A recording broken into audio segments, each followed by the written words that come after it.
welcome to one of the many grand traffic circles in Washington, D.C., which is the capital of the United States of America. Today we're going to walk along Embassy Row, where we can see all the wonderful embassies from around the world, all along Massachusetts Avenue.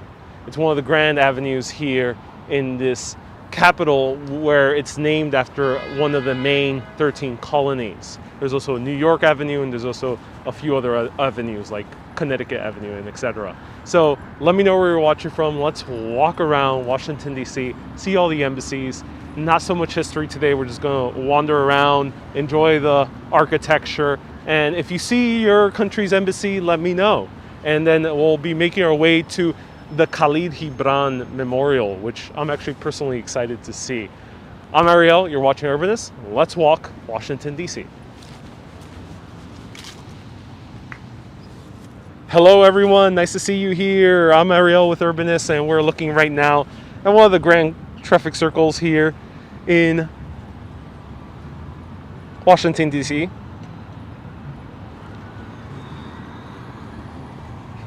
And let's walk around.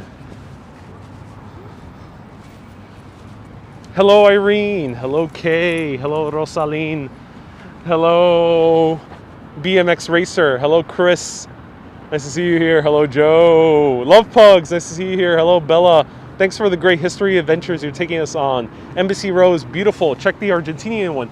Yes, I'll point it out. Let me know what's the intersection. I have a lot of Argentinian viewers. So if anyone can let me know, I don't know, this is not a research tour, so we're just kind of doing this spontaneously. Let me know where is the Argentinian embassy. I'll be sure to point it out. And also, I think we need to point out the UK embassy, the Ireland embassy, if it's here. I'm assuming it is. And I'll try to point out also Philippines. There's a lot of Filipino viewers. Hello, B. Griffin. No worries. Thank you so much for tuning in. So this is the National City Christian Church. Not entirely sure what denomination this is. If anyone knows, let us know in the comments. Interesting stone building. DC is looking good. So Manolito, gracias por diciéndome cuál es la locación de las embajadas de Argentina. Es 1600 New Hampshire Avenue. Ah, okay. So New Hampshire Avenue. Ooh, it's not in Massachusetts. All right, I'll do my best to point it out. I'm mostly sticking to Massachusetts, but maybe it's nearby.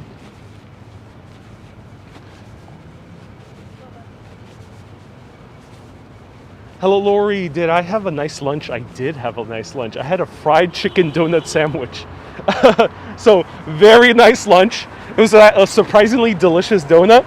I wanted to do a video of it, but the entire area where I went to right after the tour was very empty, very quiet.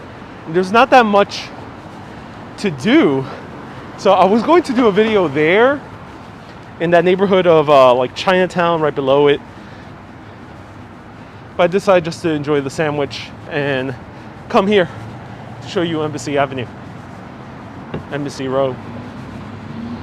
Yep, a fried chicken donut sandwich. That's right, I'm gonna post a photo of it later so people know what it is. And just like I did with Boston, there'll be a mega list of food I've tried here in DC that I would recommend. How was it? The fried chicken donut sandwich was absolutely delicious. Lots of sugar, lots of oil, and I have no regrets. Hello Natalia, bienvenidos. Estamos descubriendo, estamos caminando por la calle de todas las embajadas aquí en la capital de Estados Unidos. We're walking along Embassy Road, so I think we'll be starting to see embassies very soon. Very, very soon. This is where the row is supposed to begin.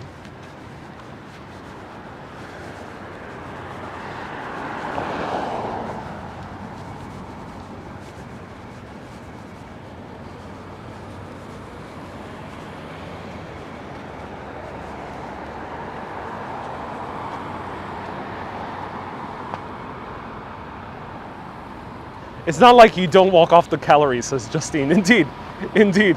Partly why I want to embark on this 2.7 mile long exploration of Embassy Row.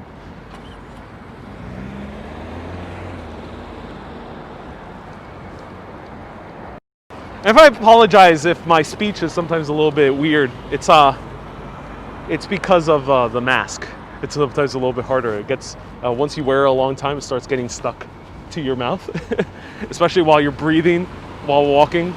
So it's a bit difficult. Sometimes if I mumble, sorry about that. Stop speaking Spanish. No, this is a bilingual show, so you can go watch another show if you want to. This will be in Spanish and English.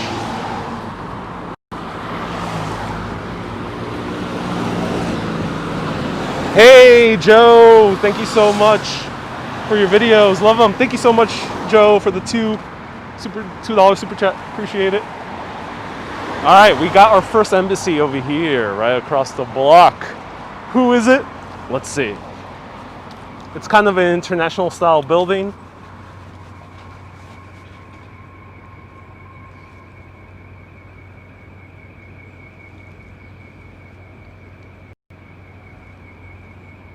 Muy bien dicho. Sí, Olivier, sí. Soy bilingüe. Yo me encanta hablar español y inglés. Tengo un montón de seguidores que son de Latinoamérica y algunos de España. Y también filipino entiende español. Me encanta atraer todas esas personas. This is a bilingual show. Mostly English, but sometimes Spanish. And I love, speaking to all the Latin American, Spanish, and Filipinos that out there watching. So here's the Embassy of the Republic of Tunisia. Ooh, cool, right across the Mediterranean from Italy. Lots of Tunisian immigrants in Italy. We have like something, the type of tiling you'll see a lot in North Africa, with 2 lions that you see in most queens' residence. Look at that. No hablas nada de francés, no vale pour francés.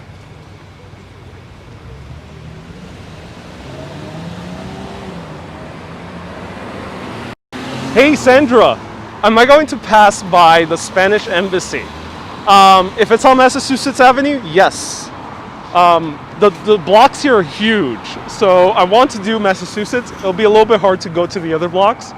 If it is, let me know. And if you know someone who works there, I'd be more happy to take all of you inside if someone wants to invite us in. I know security can be tight in these embassies. So, yeah, if it's on Massachusetts, we'll pass by.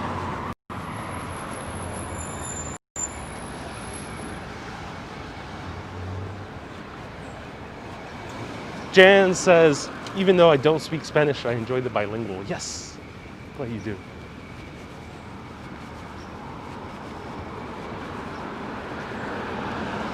French embassy is at Reservoir Row. Okay.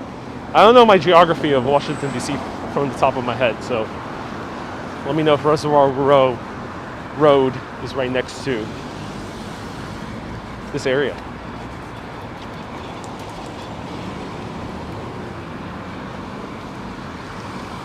Those are known as Persian Palace lions in LA. Yeah, you'll see them a lot in Queens, New York as well, in the front of a lot of the houses. So, B Griffin, you were asking about fogging up. My lens do fog up a lot. I literally the first time thought she was just a freshman. So look at this memorial. Let's get a little bit closer look. Actually, I'll talk about it from this distance. So here is the only statue of a physician in the entire capital. Probably one of the very few statues of major physicians in the entire United States of America. And this guy was alive during the 1800s, never stepped foot in Washington, D.C., but he was from nearby. And the interesting thing is that even though the pandemic of 1918 killed more people than World War I, there isn't any statues of the people who got us through the pandemic, which is interesting. The same thing is happening today. So it's nice to see at least one statue of a major physician here. Hopefully, we can commemorate the many people who have, in essence, given their lives, both metaphorically and sometimes, unfortunately, literally, to help people get through public health issues, maybe pandemics or anything else below that. So hopefully we can commemorate them in the future. Hello, Elisa. Hello, Mónica. ¿Te encanta Washington? Sí, una ciudad bien bonita. Bien bonita.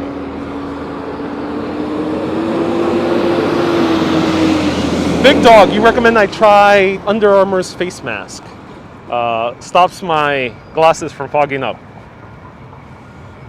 Thank you so much. I'm glad you like the design of the face mask. Yeah, I might need to get a face mask that's a little bit more practical.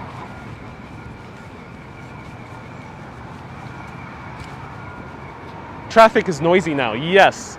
So here you can see how far we are from the Washington Monument. DC is looking very pretty right now as the sun starts to set.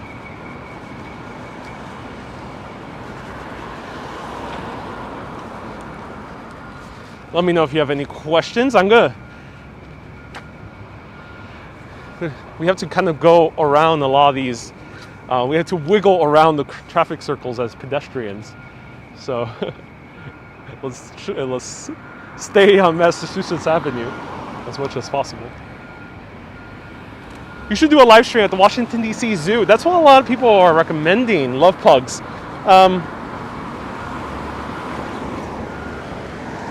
Hello, 4K Wanderer. Nice to see you here. Hope you're doing well. Qué suerte que puedes viajar. Sí, Mónica, me siento bien privilegio. No sé cómo pronunciar eso. Pero me siento que sí, que puedo viajar. Estoy agradecido que puedo viajar. Y yo sé que no todo el mundo puede viajar. Y lo estoy disfrutando hasta que algo puede pasar. No, nadie sabe qué puede pasar. So I feel privileged to be able to travel, but I know some people are not able to travel, and I hope the show brings you some joy. So this is Daniel Webster. This guy also has a statue in Central Park. Looks very grim though. He does give no Fs. That's how they say here in the US. He gives no Fs.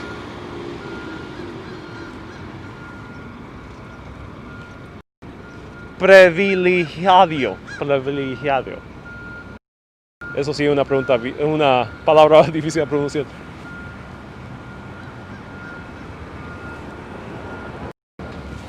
So, I don't know who Daniel Webster is per se. I actually never bothered researching him. If anyone could finally let us know what Daniel Webster does. Is the Webster Dictionary named after him? I think it is. Yeah, it's Daniel Webster Dictionary, if I recall correctly. But beyond that, let me know what else did he do. I never actually bothered researching him, even though he has also a big statue in Central Park. And will I go to the zoo? I don't know. Let me know. Is the zoo worth it? It's open only until like 2 p.m. But let me know if it's worth it. Usually zoos, they're not so intriguing on live video unless if like I'm with someone who knows a lot about animals. I don't personally know too much about animals. So let me know. Let me know what do you like about the zoo, if you recommend anything about the zoo.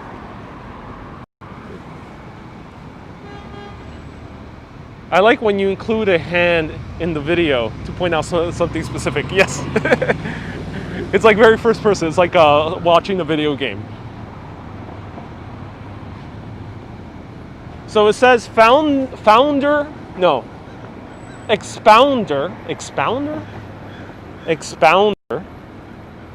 and defender of the Constitution. So on my shirt is kiwis. You have a whole zoo at the Capitol. All right, I love you. Indeed, touche. All right, well, what's over here? Ooh, this is an embassy. Oh, is that the Filipino flag? Yep, I think we've reached the Filipino embassy.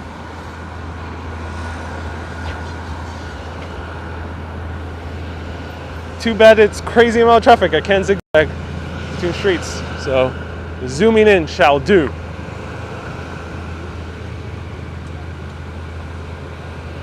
Let me know. I can't really make it out. It looks like the Filipino embassy. Let me know in the comments. So Manolito says that Daniel Webster is an American lawyer and statesman who represented New Hampshire and Massachusetts in the U.S. Congress and served as the U.S. Secretary of State. Oh, cool to know. Awesome, thank you.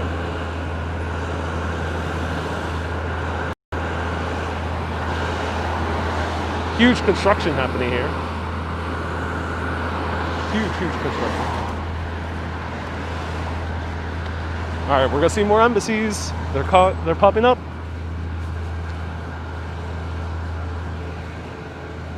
You have healthy shirts. Yes, it's a kiwi on my shirt. So indeed a healthy shirt. So let's see, what is this embassy? It's like a game show. And this embassy is... Cue the Jeopardy music.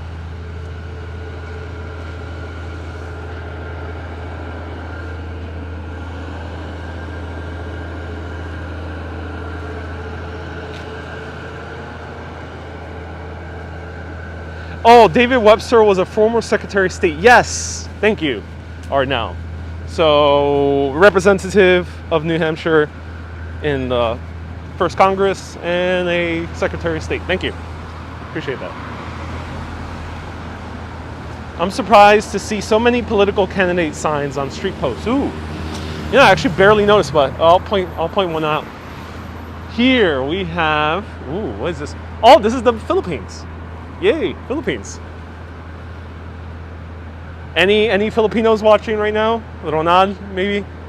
Oh, if you're watching the replay. Here, ¿Cómo ka? Here's the Filipino embassy.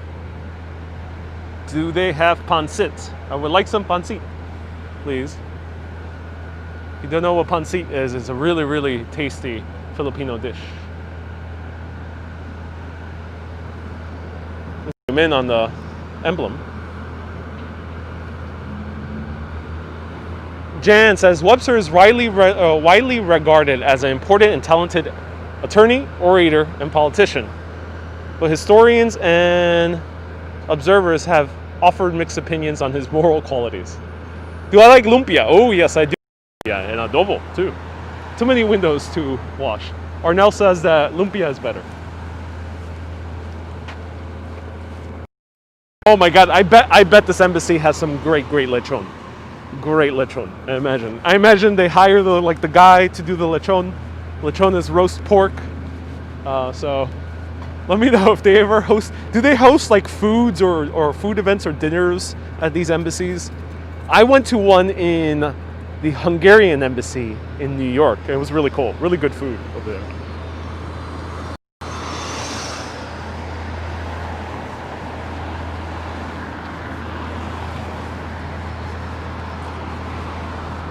Judith, hello. We're walking Embassy Row. Its entire length, 2.7 miles. And we're just starting, basically. And the Filipino embassy is basically the first one. Tunisia was the first one. Qué rico el lechón y una dieta. Sí, los Filipinos también hacen lechón. The Filipinos also make lechón, like Caribbean Hispanics. Here is Peru. Oh, Peru. Peru also makes some great chicken. Pollo a la brasa, por favor. Aquí, rotisserie chicken. In front we have a statue of Gran Almirante de Peru, Miguel Groa, Grand Admiral of Peru. He is from la República de Perú, al Caballero de los Mares, the Gentleman of los Mares. Oh my God, do they have some pollo a la brasa here? I would love some pollo a la brasa. Peru. Let me know, what's your favorite thing about Peru? I would love to go to Machu Picchu. Maybe I should get my visa over here while I'm at it. Ceviche, oh yes, some ceviche would be nice. We're passing by buildings, but all I can think about is food. Let me know if that has happened to you before. Does architecture ever make you hungry? Let me know. Ooh, some Art Deco flourishes on these apartment buildings. Big apartment buildings right next to the embassies. Interesting.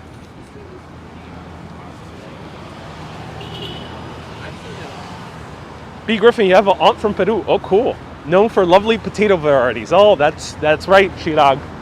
That's right. There's a BBQ going on in the backyard. Yep, I got a knock on the door of these embassies. Here we have Colombia. Ooh, Colombia. Another modern architectural building. South American country, known for their bandejas.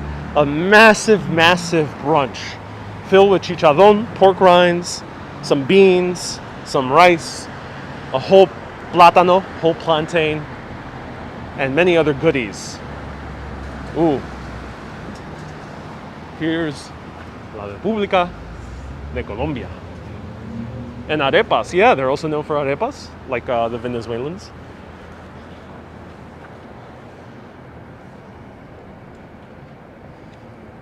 Olivier, indeed. Coffee as well. I think the most popular drug from Colombia is not the one you're thinking about, it's actually coffee. Let's see, what else, everyone? Yeah, we got embassies. Embassies for everyone.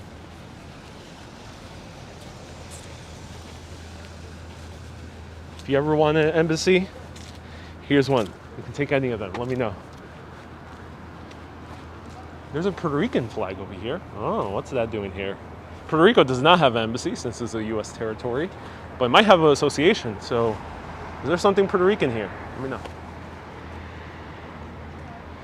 Need to get some dinner after this live stream. Bogota is known for some good progressive urbanism. I've heard, Chirag. I can't wait to go to Medellin y Cartagena, which I've heard are beautiful. Ooh, we have a little historical marker. Oh, so cool. Let's see. You're standing... Okay, I'm going to do a dramatic reading. Who wants a dramatic reading of this sign? Let me know in the comments.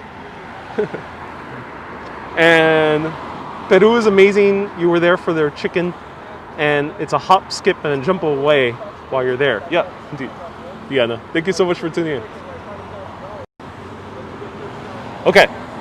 You're standing at the edge of Embassy Row, which proceeds along Massachusetts Avenue from 16th Street almost to Wisconsin Avenue at the Observatory Circle. This boulevard of grand mansions, row houses, and embassies represents the finest realizations of the L'Enfant Baroque vision of grand vistas and diagonal avenues for the new nation's capital. The majestic Beaux Arts buildings nearby, now the Uzbekistan embassy, was built in the early 1900s as a residence for a wealthy sportsman, Clarence Moore. Which one is he referring to? Is it this one? Might be that one. Legend has it that he sailed to England in 1912 to acquire foxhounds for Chevy Chase Hunt Club, later the Country Club, but died on his return aboard the Titanic. The dogs made it safely on another boat. The home was bought by Mabel Swift of the Chicago Swift family, owners of the nation's largest meatpacking companies of the early 1900s. The building later served as the Embassy of Canada. Johns Hopkins University, renowned School of Advanced International Studies, stands next door. Interesting. Oh, cool. Love pugs. Yeah, cool. That's awesome that you like giraffes. So here is La Embajada de Chile. Irene or the Strauss family, is anyone watching from the Chilenos over here? If you are, if you're watching the replay, here we have Chile. Chile is known for the seafood. Love this spontaneous live stream. Oh, I'm so glad you do, Julio. How's the weather over here? Very good. Not even sweater weather yet, so decided to enjoy this good weather for this good walk. This is Chile. It's about 72 degrees Fahrenheit, 71 degrees Fahrenheit. Let's see what this is. Ooh. Es muy pequeña. Sí, la embajada de Chile es bastante pequeña. Aquí, here we have República de Chile. Oh, another building for Chile. Chile has 2 buildings. Right here as well. And here we have, see this guy. Who's this guy? Bernardo O'Higgins, founding father of Chile. What? Oh, interesting. He's the founding father of Chile. Hey, Irene, I'm so glad you're watching. The Strasser family. Yep. They're beautiful for, you know, like a row house, but no, nothing extravagant.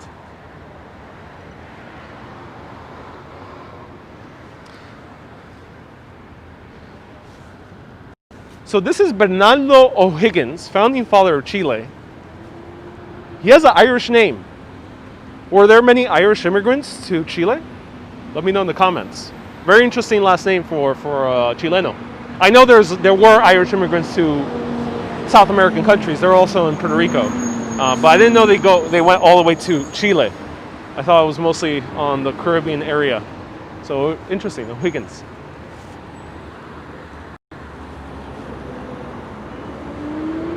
The inventor of Chile con carne. What's so special about Embassy Row? More adventure is there's just a bunch of embassies, and it's in a row. Yep, that's what Embassy Row is all about. Lots of embassies in a row. Very nice buildings, yeah. So O'Higgins was a wealthy landowner of Spanish and Irish ancestry. Ooh, thank you for letting us know, Chirag. I think a lot of Irish did go to Chile to build the railway. Ooh, interesting. Okay, that's good to know. Have you been to the Ruhr? Ooh, I don't know how to pronounce that, Steve. No, what is that, Steve? Let me know. In Puerto Rico and Cuba, there were prominent Irish. Yes, there were. Here's Johns Hopkins University, School of Advanced International Studies.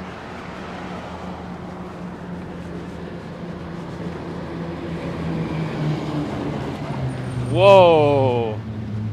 Here's the Beaux Arts building that the sign was talking about. Look at this. Gwen, I appreciate you spreading the word. Thank you, Gwen. I appreciate that. What camera am I using? I'm using the iPhone Pro 11 Max. This is a gorgeous Beaux-Arts building. Look at this. Whoa. This is the Embassy of Uzbekistan. Wow. Uzbekistan had a whole lot of nuclear arms after the fall of the Soviet Union, but they disarmed a whole lot of them. I think they disarmed almost everything.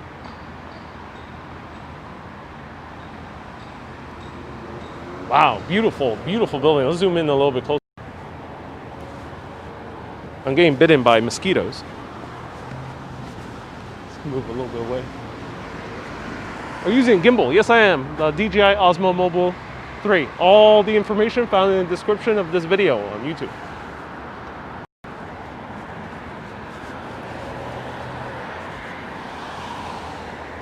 All my gear is located in the description below.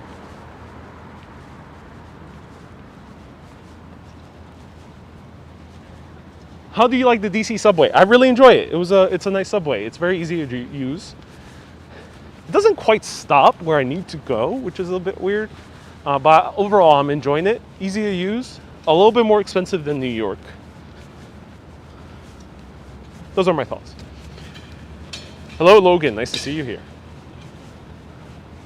1776. The 1776 in Massachusetts Avenue.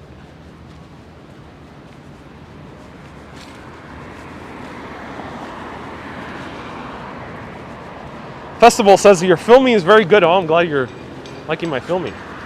Spending time with you is worth in many ways. Oh, Gwen, I'm so happy.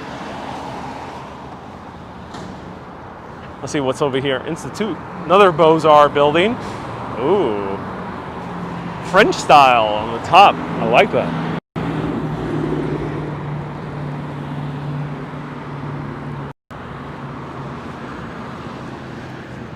You guys want to see DC subway? Yes. I'll show it to you soon. I'm not sure if there's a DC subway at the end of this avenue of Embassy Row.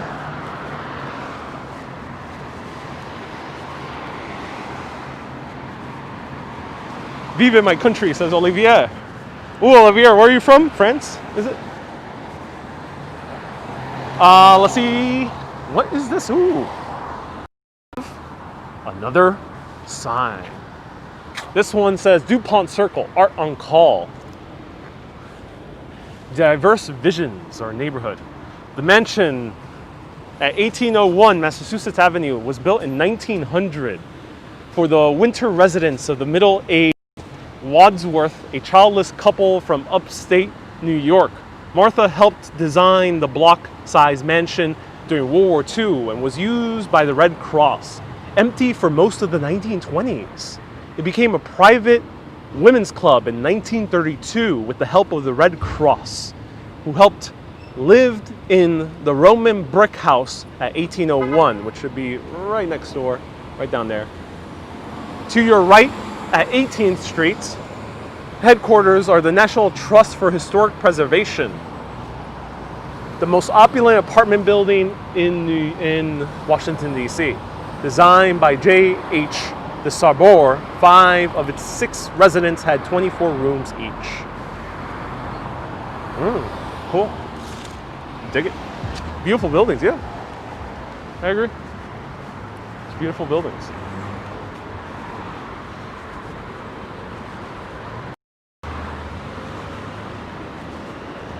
Olivier, you're from Italy? And Lori, very interesting. Yeah, very interesting indeed.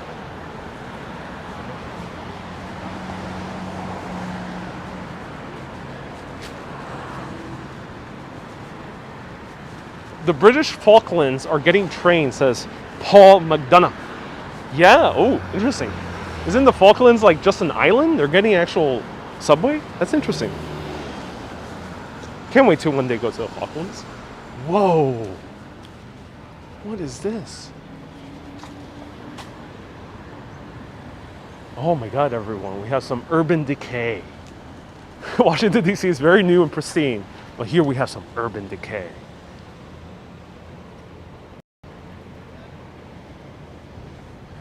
Like that. Interesting.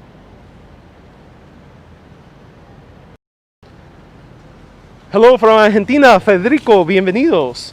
Estamos en la calle, la avenida de todas las embajadas de la capital de Estados Unidos, Washington, D.C. So I think we should be at Dupont Circle right now, right? Yeah, I think so.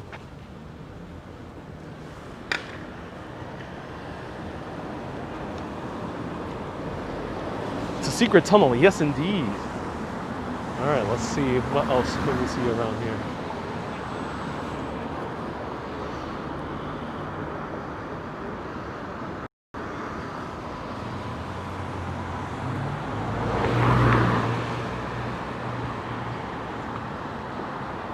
So Isley, you say that we are indeed in Dupont Circle. Yes, we are. And let me show you a little bit around before we continue down Embassy Road. En Federico, perfecto español, gracias.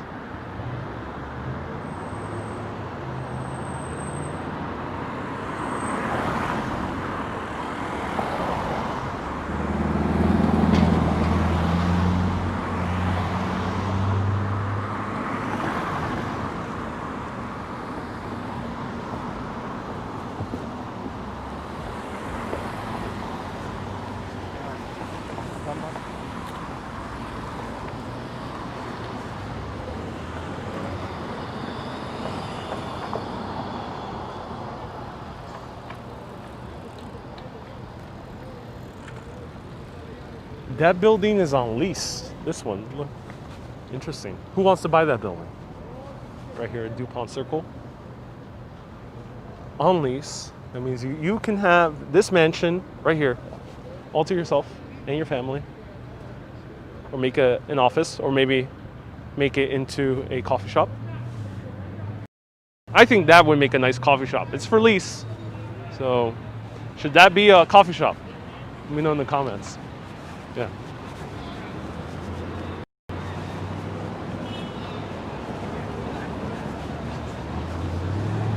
So here, we're at Dupont Circle, and subway's over here.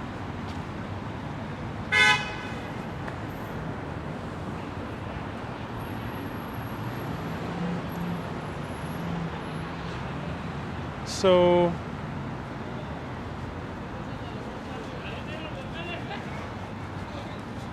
it's like chess tables here. Lots of people hanging out. Embassy Row needs a coffee shop. It does, yeah. I think Dupont Circle is a place with some food. I'll take a peek down there.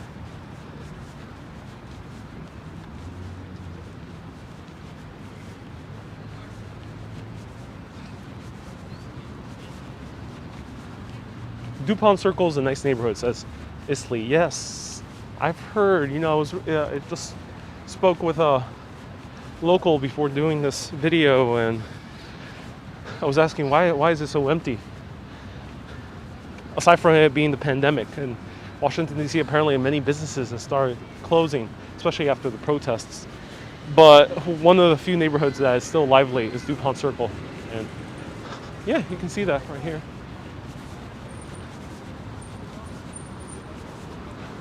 Take a peek.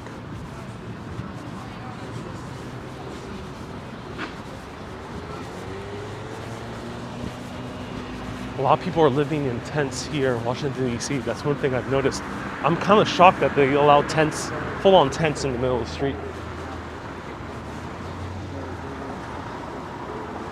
So let's go over here. I'll show you a little bit before we have to move on. Wendy, where will I eat for dinner tonight? I don't know. Washington, D.C. is a bit quiet. I might eat dinner right by where I'm staying in my Airbnb. But maybe towards the end of this broadcast, if we bump into something that's interesting food, if there's food places nearby, maybe I'll feature one of them.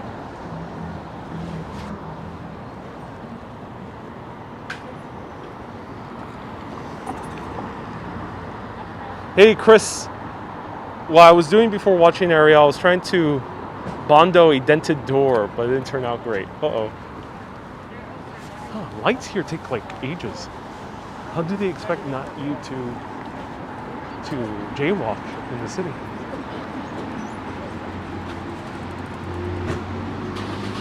So let me show you a little bit of Dupont Circle before I get back on Massachusetts.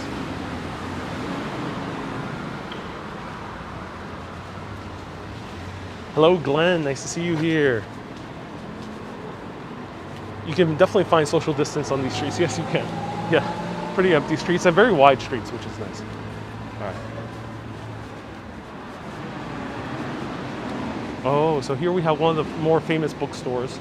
This one's called Kramer Books. A very popular bookstore. And how you walk, they will discover that you're a New Yorker. So indeed. All right, let's take a peek inside.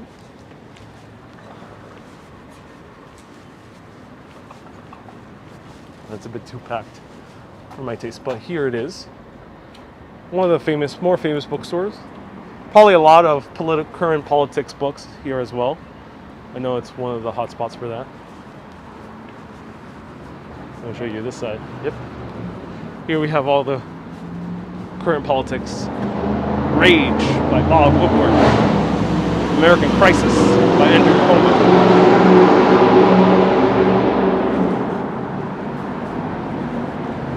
And they also have a cafe, though I think it's closed at the moment, yeah.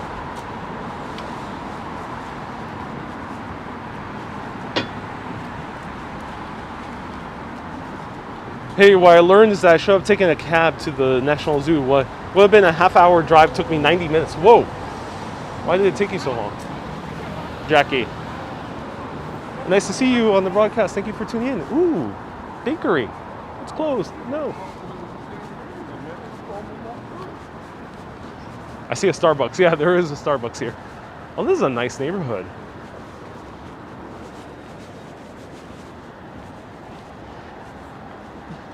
Ok, Mónica pregunta, cuando tú muestras todas estas cosas, una se da cuenta de cuánto falto a conocer.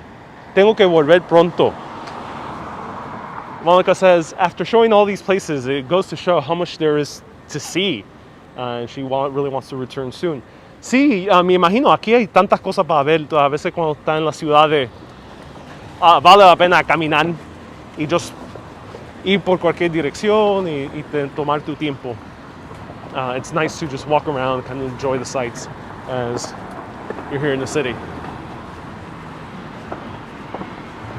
So the Washingtonians do walk slower. Yes, they do walk slow. I, as you know, walk pretty fast, and I've noticed Washingtonians are pretty slow.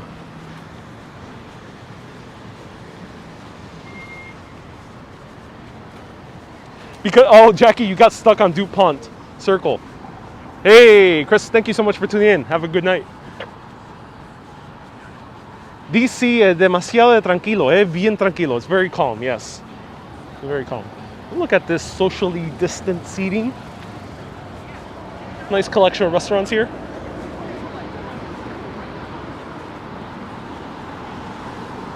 A Greek restaurant called Zoberas. Hello, Jose, nice to see you here. There we go. There's probably a lot more to this neighborhood, but let's go back to Massachusetts and see more of the embassies. Jackie, you got stuck in the traffic circle. Oh no. Yeah, I feel you.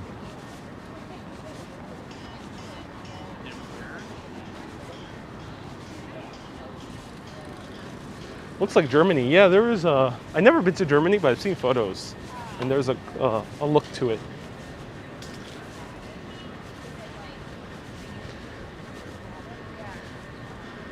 Julio, creo que Stune aparece en la intro de House of Cards. You think that this tunnel appears in House of Cards? Indeed, oh, eso es interesante. Sí, a mí me encanta ese show. Ellos sí enseñan en el intro, enseñan muchos lugares en Washington, D.C. In the intro, they do show a nice montage of Washington, D.C. At least we took a nice detour to Dupont Circle. And now we're going to go back to Massachusetts Avenue. Driving in DC is not recommended. I enjoy walking. It's walking distances are pretty big here, but it is a nice place to walk and it's very spacious, as you can see. All right. Any Teslas? No, I have not seen that many Teslas here. I haven't seen charging stations. This is like the new station entrance. They're fixing it. All right, who wants to go down to the subway for a detour before we go back to Embassy Row? Let me know down in the comments if you want to go down into the subway. Take a peek. Are you Washington, D.C. urbanist? I just love exploring cities in general.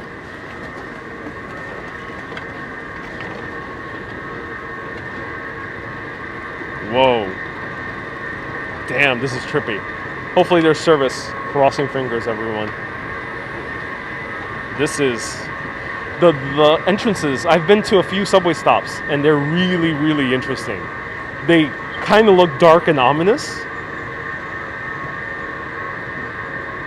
It kind of looks like the entrance to some underworld.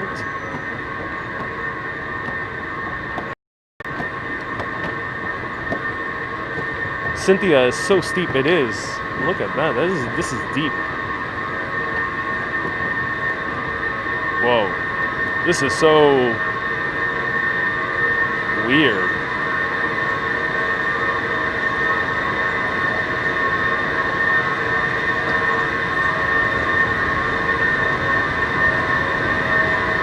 Yeah, it looks. Elisa says it looks like going down to Inferno. Yeah, it does.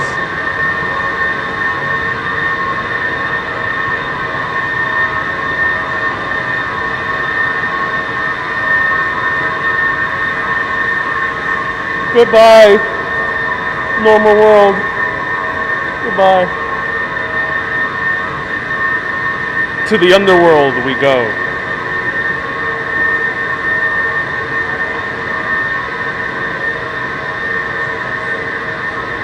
Thank you, Jackie. I appreciate your report. This is so trippy. Is there an echo? No, no echo. Don't fall. Try not to. No echo here, unfortunately.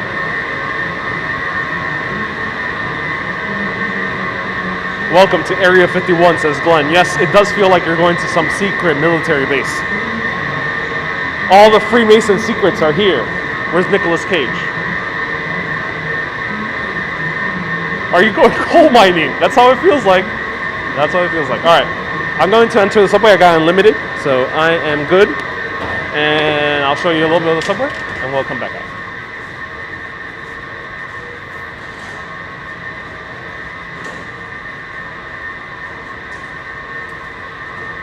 So here is where you buy tickets, and you can buy a single card, you can buy a pass, and the card that comes out is like, it's like a stronger Metro card.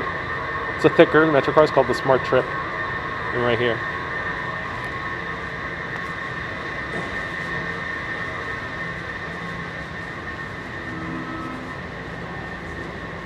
All you do is here, right there, and you have to swipe to get out, which I don't think they'll mind. Let's see. And it's brutalism. Yeah, almost all the stations I've seen are brutalist. Here it is. Here's the train.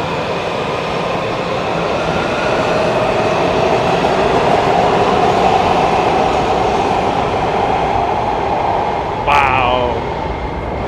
This is such a unique station.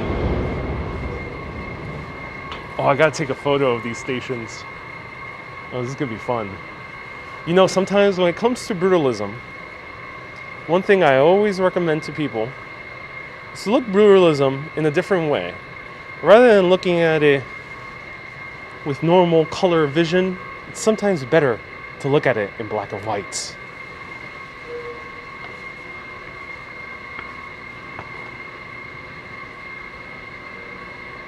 So cool.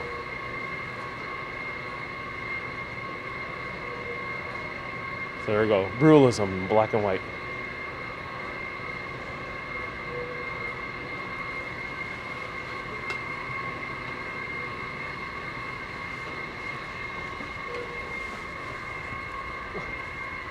Pure poured concrete. A train is coming. Let's go downstairs. I'll show you the incoming train.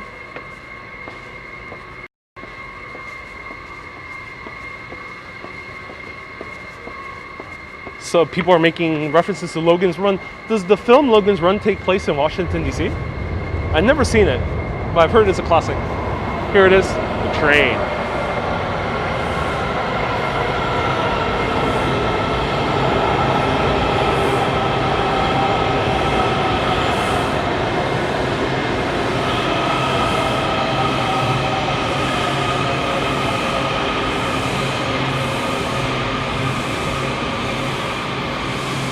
And the lights go on whenever you jump on. And I'll show you a peek inside the train. Doors opening. Step back to allow customers to exit. Right there. Please move to the center of the car. This is a red line train to the red line. The next stop is Farragut Park.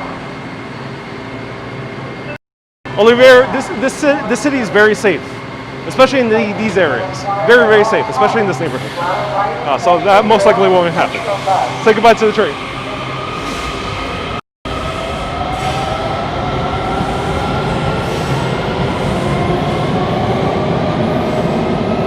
The sound weird of the train passing by, yeah, it is rather weird.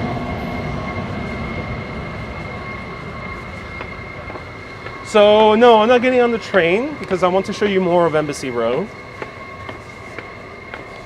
But that was a look into the train station. It's really cool.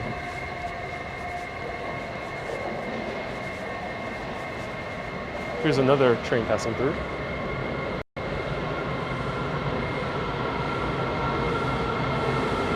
The north of Washington is the trouble zone. Yeah, I've heard.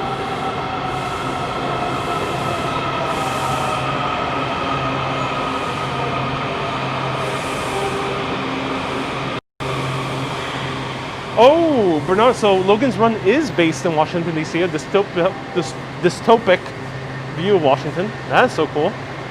Here's the subway map. And they have a stop in Alexandria. They have a stop in Pentagon. And they have various other stops. And I think also stops in Maryland, right? One of these should be Maryland. I think this one's Maryland.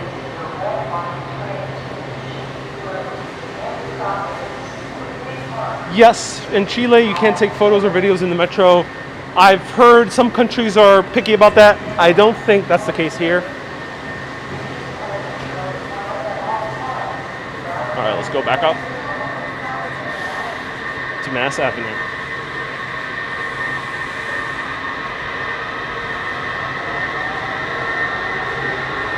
Oh.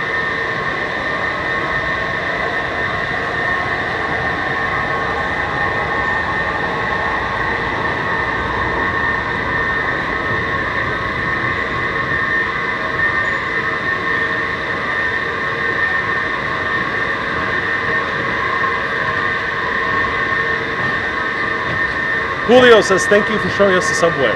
My pleasure. Julio. Thumbnail time.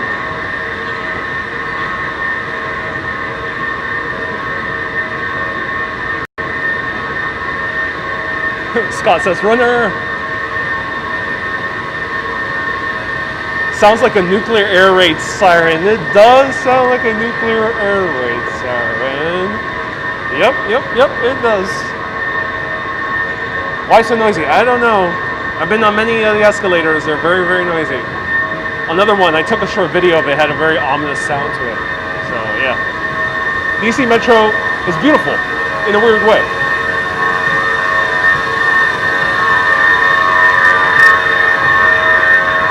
The London subway is 3 times deeper. Yeah, but you don't go on an escalator this long in the London subway. Usually the escalators are more shorter, so you go on different levels.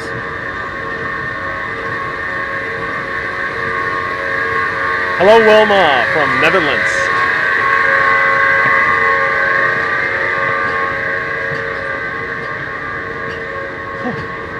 This is so weird. It's so like... Alright, I'm gonna do another...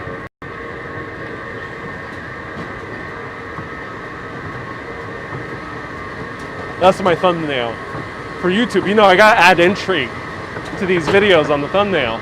People are gonna look at the thumbnail and be like, what is that? Is that the underworld? Let me know.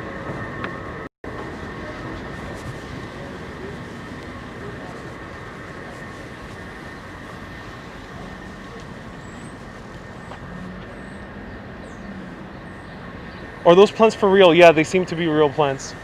All right. Cross it.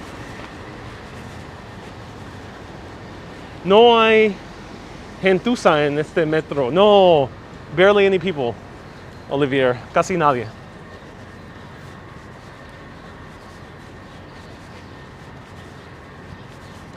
Okay, so what embassy do we have here? What flag is this?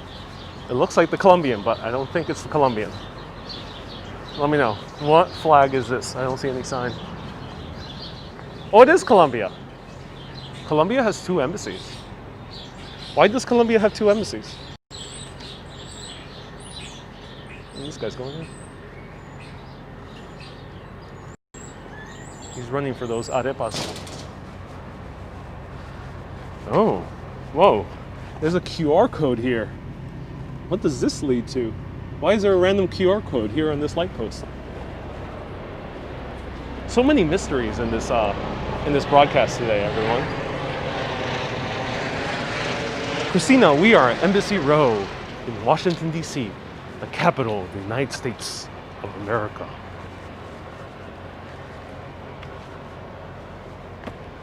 Here we have the former headquarters of the Hungarian Reformed Federation of America, so Hungary.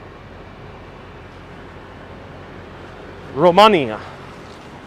No, so that was not Romania. It looks, the flag looks similar. That was Colombia. For some reason, Colombia has 2 embassies. Not entirely sure why. Maybe there are 2 different buildings. Now, as we're walking through the embassies, Remember, these are sovereign lands. So I think this is the Hungarian embassy. I'm not 100% sure.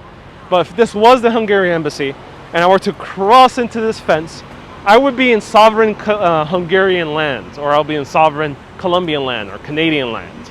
And if a crime were to transpire here, it would be under the jurisdiction of the nation of Hungary or Canada, which is very interesting. And there's like a very interesting movie about this. I think it's called The Interpreter, but I forgot. There's a very interesting movie about it takes place in an embassy in Washington, D.C. No, my mistake. It takes place in the United Nations, so very similar plot.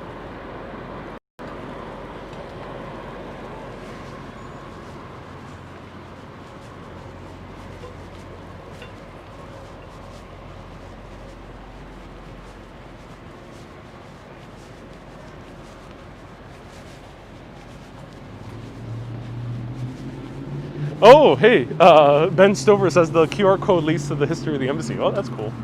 That's awesome. All right, so we have another country across the block.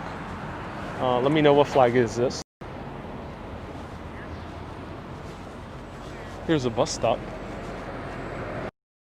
Oh, cool. The bus goes on. Let's see. This is the 37. The buses have been easy to use. I used one today.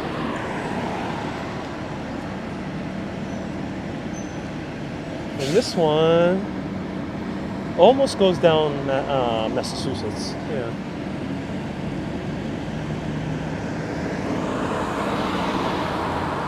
That's Portugal. Portugal. Oh, cool.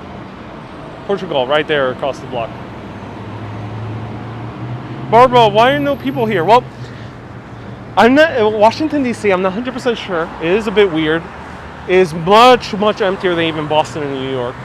I think they have very heavy restrictions, but beyond that is we are in the neighborhood where usually there's not that much people traffic in general, as far as I know. I came here to Embassy Row about 6 years ago. I also remember it being pretty empty. Ooh, a nice sculpture in front of you. Oh, this is the Indonesian embassy. Oh, interesting. Look at that. Is DC safer than Seattle? I've never been to Seattle, but I feel safe in DC, yes. Granted, I'm only visiting the touristy areas.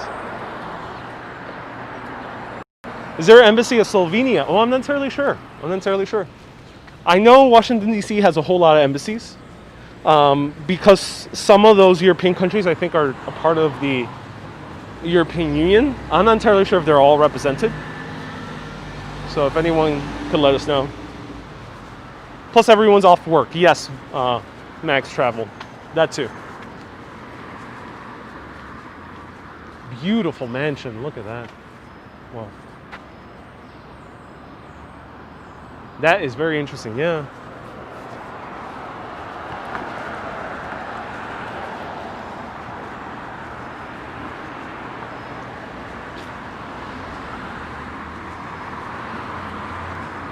Projectile, welcome, nice to see you here.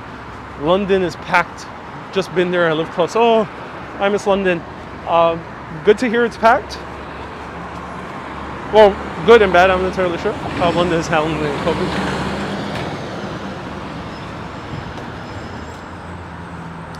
Any plans to walk to Georgetown? Yes, Georgetown you're going to see on Friday. You're going to see a more formal tour of Georgetown on Friday. However, we will be walking into Georgetown right now briefly as we go towards the end of Massachusetts Avenue. Can you go inside and visit multiple embassies? I think some embassies were open due to COVID. That's probably not the case. And here we have our good old friend, Mahatma Gandhi, the man who liberated India from British imperial rule. Peacefully, non-violently. But was shot and killed by someone who disagreed with him in trying to unite both Muslim and Hindu communities together.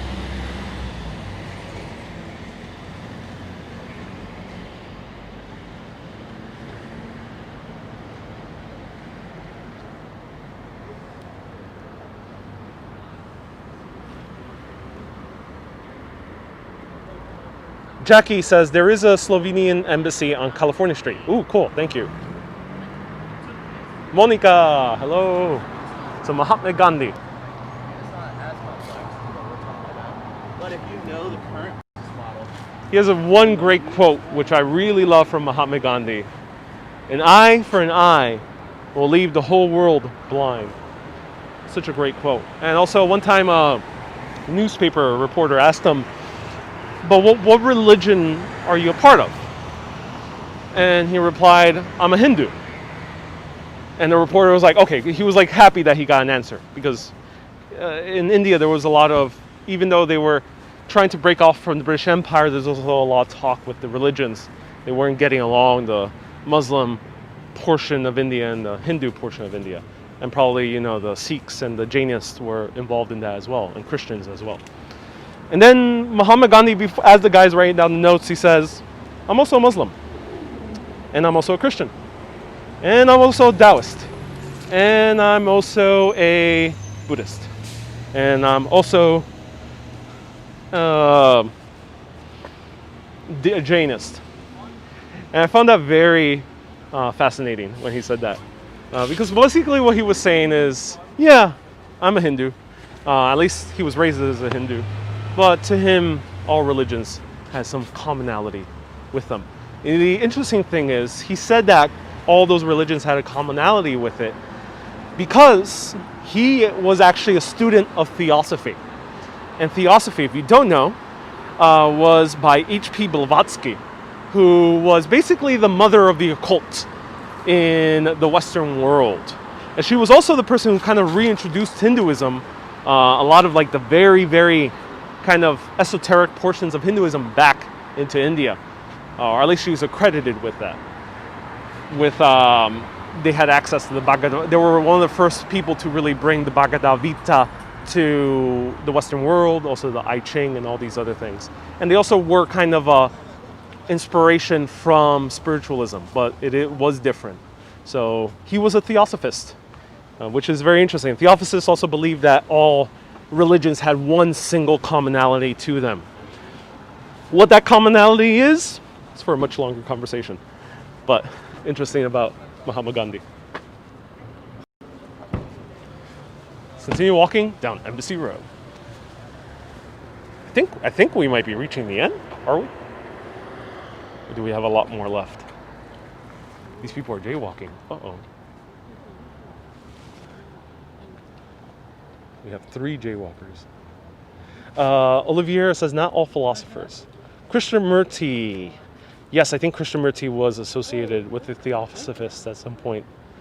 And I like the thinking of Mother Teresa. Yes, de Calcutta. She was Albanian. Yes, Saint Teresa. No, it keeps going. Okay, so we're still pretty far. Okay, interesting. Here we have, ooh, what country is this? This is India. Yep, India, right over here.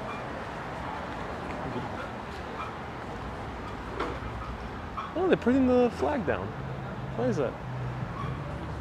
Well, let me know, anyone in the comments. Why would they put the flag down? Is it like a daily thing? So, Embassy of India. Very beautiful building too. Does look a little bit like Indian style, though I'm not so familiar with Indian architecture. But it kind of looks like British imperial style.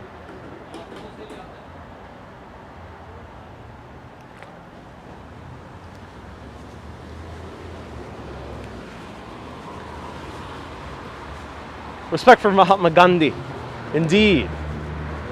And Projectile and anyone who's curious, heads up, this show does talk about the history of religions and mythology and spirituality, the history of those things. So while I don't get into anything about religiousness, dogma, I do like talking about this history. So just a heads up, those are topics that you will see over and over in this show because it ties very intimately to history overall and the cities that are built around it.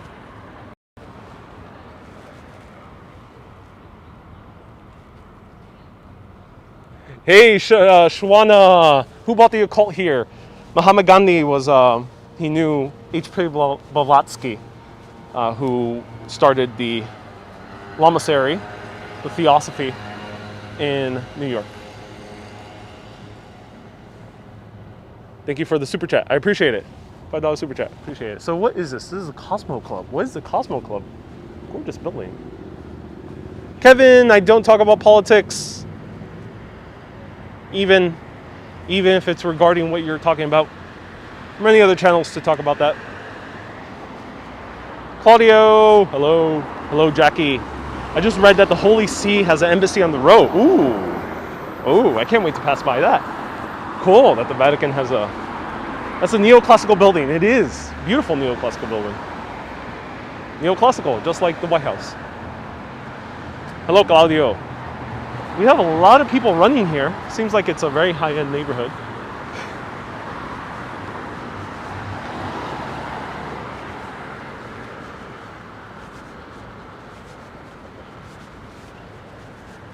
Have I seen the Embassy of Ireland? No, not yet.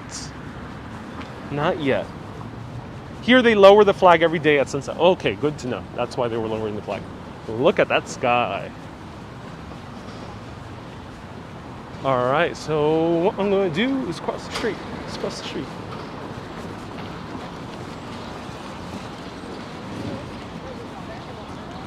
Is that the Embassy of the Netherlands? Just check it out. I think it is. But before we do, who's this guy? Wow. The sky looks so cool with the moon over there in the distance.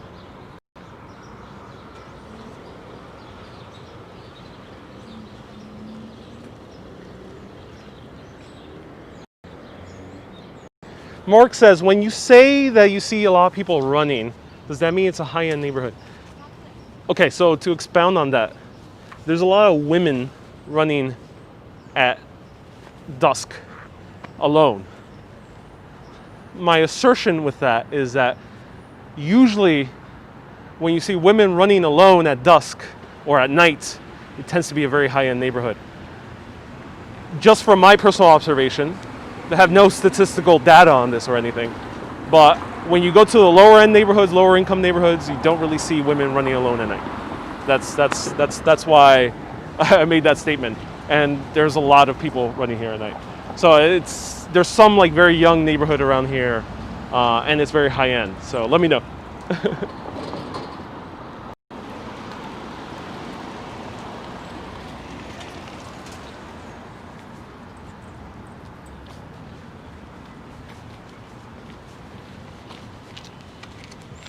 That's so true, says CB. Yeah.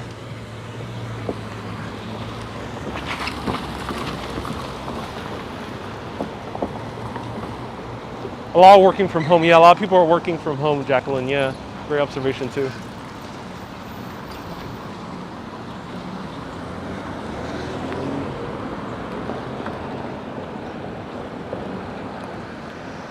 So Olivier, thank you for clarifying. He says DC is a city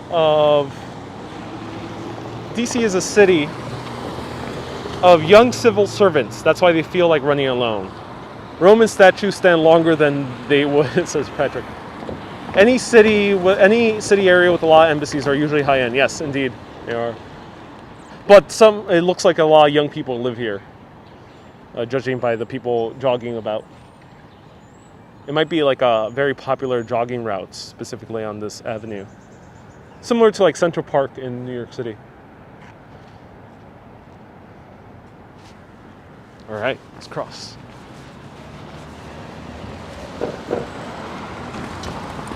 Or you can ride a scooter. Why run when you can ride a scooter? Or why run when you can walk? Ooh.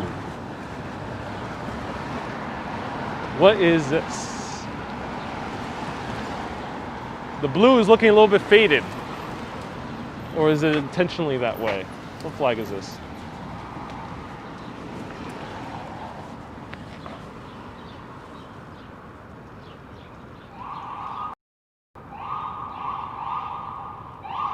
Luxembourg! The flag is meant to be a light blue.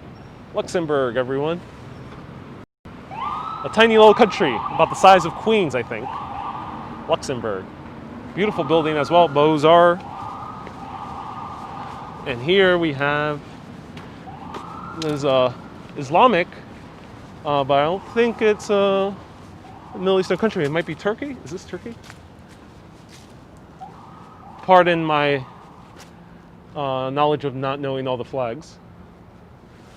So here we have Turkish, is it? Let's zoom in. Turkey, yes. Turkish embassy. Pretty small. Whoa, that is very small for Turkey.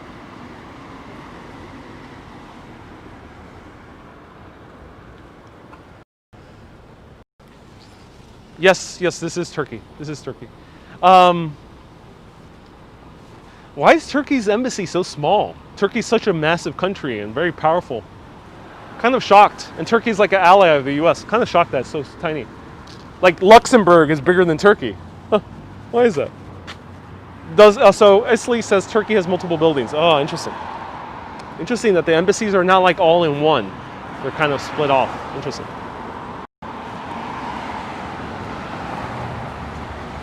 Ask Sheldon about the flags. He knows all of them. Here we have the Republic of Togo. Oh, Togo, everyone. We have Togo. Is that African country? Should be. Right next door we have another flag. Let me know what that one is.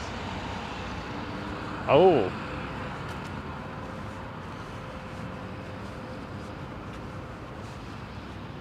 This walk is just getting interesting.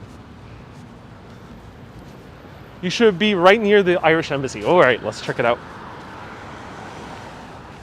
Oh, we have a group of runners. Watch out, everyone.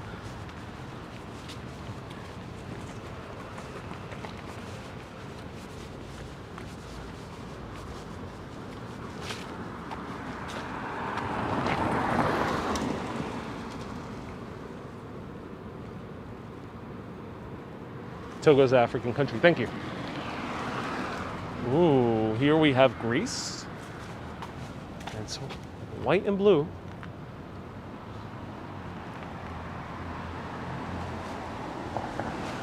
This is a good test for all of our geography knowledge.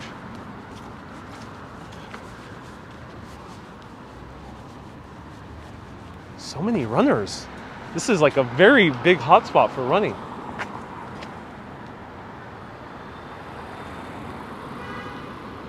Sí, habría una pregunta que se pregunta a Sheldon.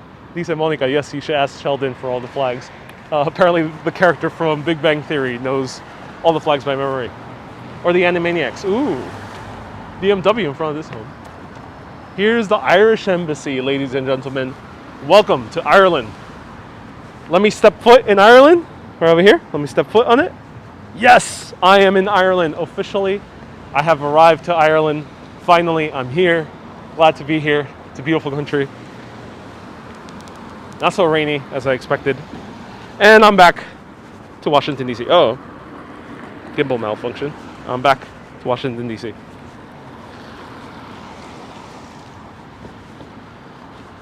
Get a pint. Yes, is there a pint? Is there a pub in the Irish embassy? Let me know.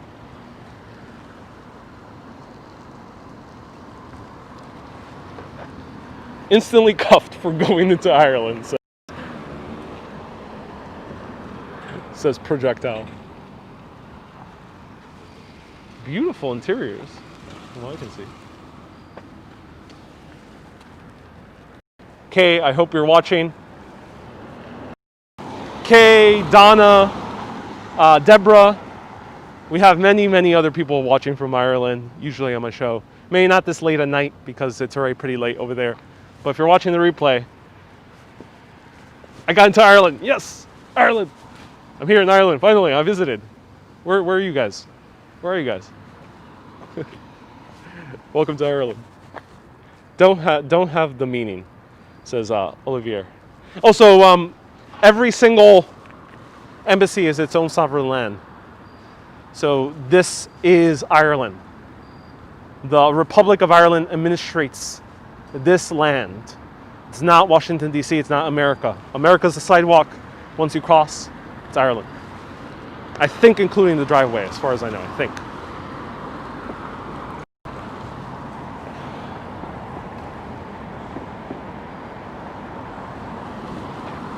But if anyone wants to clarify, do let me know. Rubber. Oh, I did. This is not a health channel, so I'm not talking about those topics. Oh, immunity. Oh, I think you're referring to the other type of immunity. I don't know about that immunity. Please let me know. What does immunity mean when it's embassies? I think if you commit a crime in the U.S. and then you're of the country of that embassy, or you seek immunity in that embassy, like Julian Assange did, I think, with the Ecuadorian embassy in Europe. I think that's what you're talking about. So let me know, anyone, if you know more about democratic immunity, diplomatic immunity.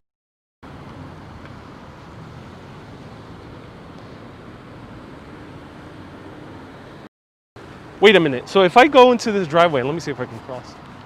Yeah, I think I can cross. No street sign here. So if I step onto the driveway, I'm immune as long as the country decides not to kick the person out. Let me know.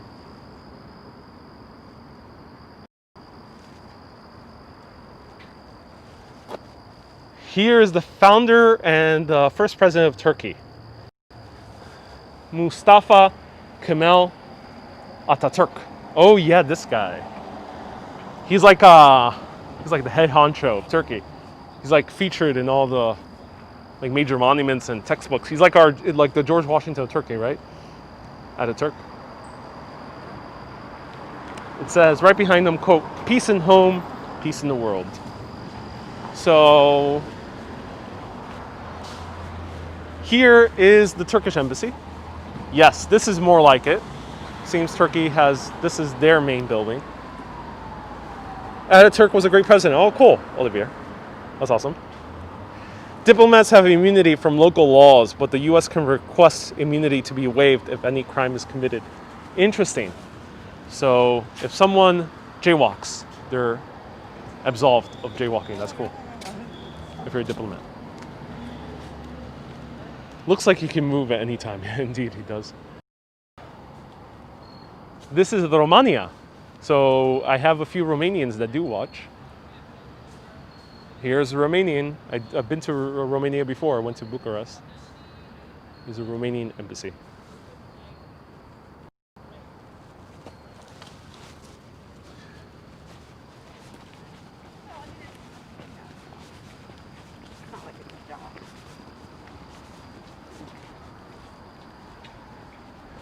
He made Turkey secular and modernized it. Oh, interesting projectile. Interesting hide. Thank you.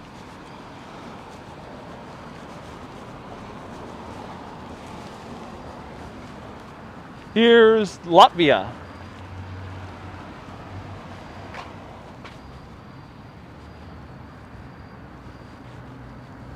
And they have a lending library. I'm going to approach this. I'm going to step into Latvian land. It says, please take only one book. You may take more of the brochures. So you can take one book with you, and you can take some brochures. So Latvia, everyone. I've officially visited Latvia and Ireland in one video. Booyah.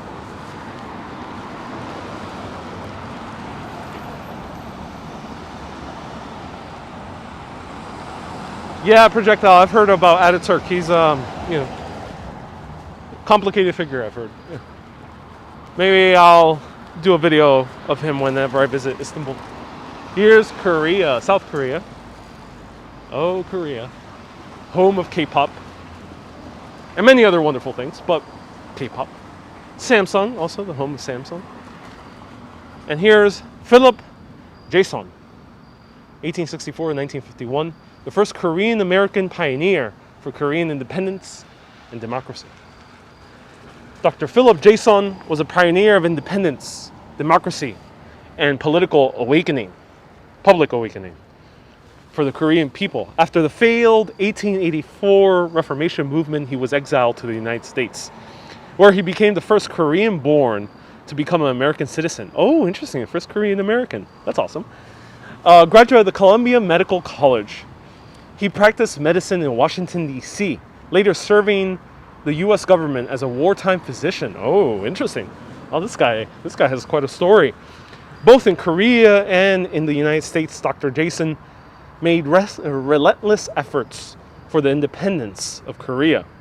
In 1895, he briefly went back to his native soil, where he founded the first Korean language newspaper.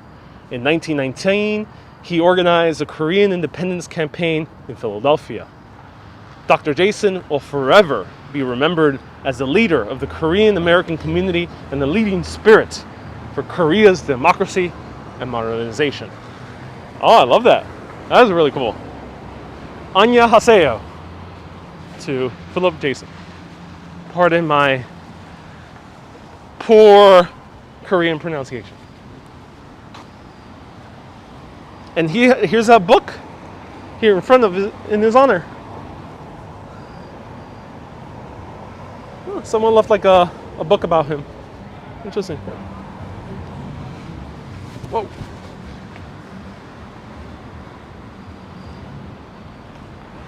They got independence from who? Great question. They were taken over by Japan at some point. I think twice, though might be more than that. Japan definitely has taken over Korea a few times. Definitely in World War II, and maybe a few times before. But I don't know exactly at what point did they get independence from whom. Let me cross the street, actually. Maybe it was Russia, maybe. Let me know if anyone knows a little bit of Korean history or is a expert Googler. Hi from Romania. Ooh, Ovi, welcome. We just passed the Romanian embassy. Now we're seeing more embassies. All the embassies.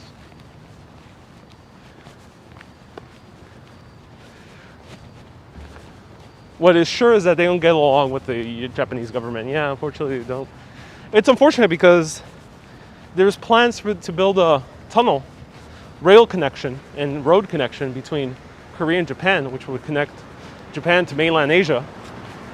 But they don't get along, so it hasn't happened. Hey, the universe, another Romanians, also Romanians watching. Elisa, in my embassy, Washington, D.C., years ago, they served visitors little snacks with honey. Oh, I like that. Lisa, please remind me, is it Slovenian or is it Italian? Let me know. What's your embassy?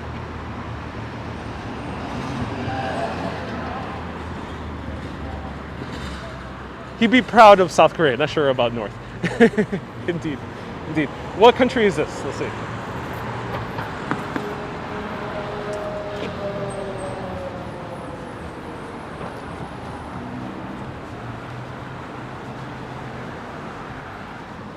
Can't quite make it out. Haiti, thank you.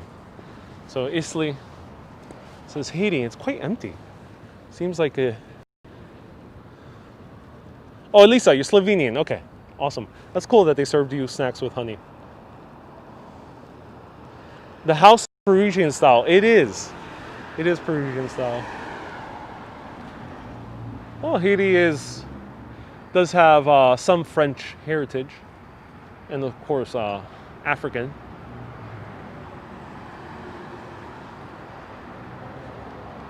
No, this was Haiti. Philippines, it was the beginning of this video. Oh, for sale, everyone. For sale. Should the Urbanist Embassy open up here? Let me know. Should there be sovereign land for all urbanists who partake in these live videos? Right over here. It's for lease. Let me know if the Urbanist Embassy should be here with the Urbanist coffee shop. We'll paint the entire house orange for Urbanist orange, and all you guys have immunity. If you watch this series, if you watch this show, you'll get immunity at the Urbanist Mansion, Urbanist Embassy. Royal House of Urbanists. What's the price? Oh, I don't know. Might be pretty expensive.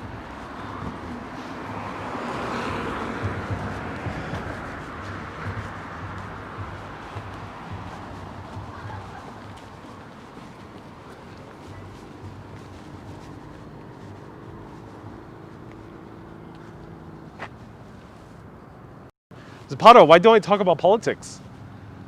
There's plenty of other channels you could talk about politics. The reason I don't talk about politics is because this is a fun show. And politics could get a little bit heated. Then it's okay, it could get heated. I do understand it. Politics involves a lot of people's livelihood and laws and way that they can make a career and etc., right? And also sovereignty and etc. But think of Urbanist like a bar. You can go to a salad place and have yourself a salad, but you're not going to grab a salad at the bar. Urbanist is the bar. You're not here for healthy food. You're not here for some deep political conversation. This is a place just to have fun, simply. So that's why I don't talk about politics, only if it's based on history.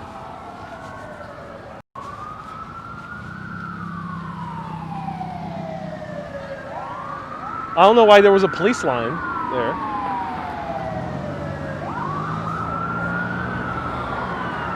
It's a travel blog. Yeah, that too. Ooh.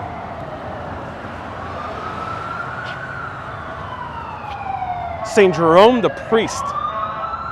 Gnarly statue. Greatest doctor of the church. What is this? Uh-oh.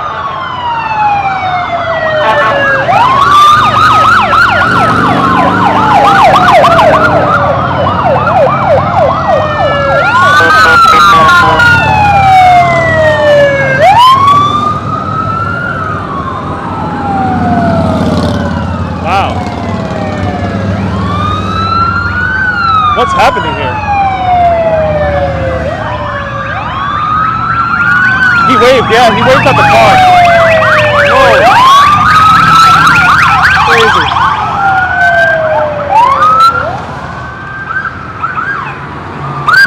Oh my God, is this POTUS? Huh?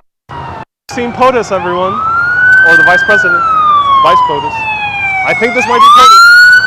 Yep. Oh, that's crazy. Oh, wow. We either saw the Vice President or the President. Wow.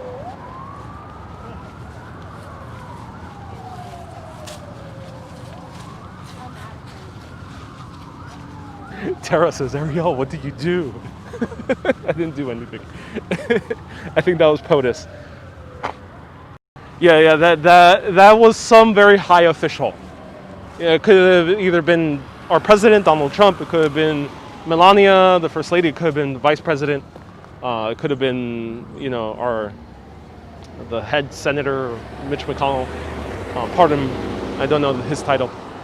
It could have been one of those very top people. So interesting.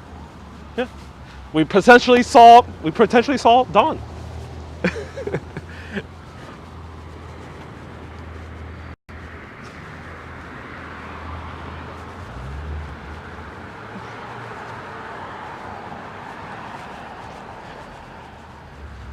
That's going to the Vice President's Palace. Okay, so Isley, thank you for letting us know. So they were going towards the Vice President's Palace. That was most likely Lord of the Flies. I mean, Mike Pence is going down that way. Yeah, so motorcade was too small for the president. Okay, good to know. So it was some other high official.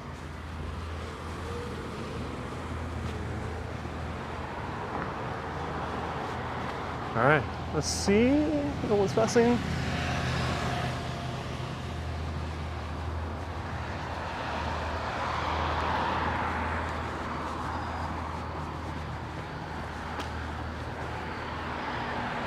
Embassy of the Ivory Coast. Oh, interesting.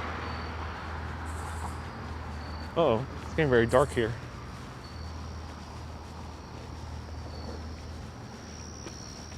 Jackie, oh, sorry. I just had something in my throat. There's I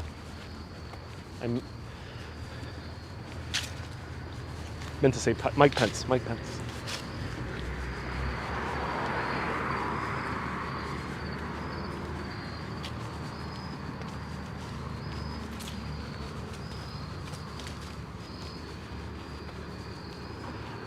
So Now, let's see where we're going.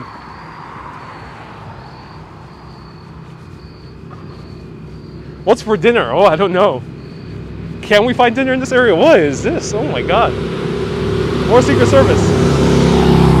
Oh, they dropped off whoever they wanted to drop off, apparently. Or they broke rank. I have eggplant rollatini coming in delivery. Oh, cool, B. Griffin. Same colors in the other direction. Jackie says I got flying with her. Yep, I think that's what happened when I was talking about Vice POTUS.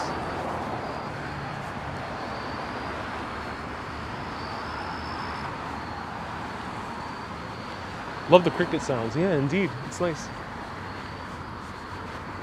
So maybe someone needed a burger at the White House. Maybe it was a Burger King delivery. So are we gonna see more embassies down here? Let's see. Yeah, I think so.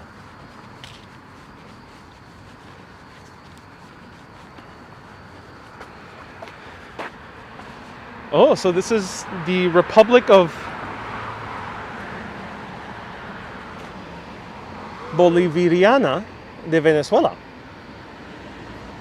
Oh, interesting. I didn't know Venezuela called themselves a Bolivariana after Simón Bolívar. So this is Venezuela. Got dark very quick. Yes, it did.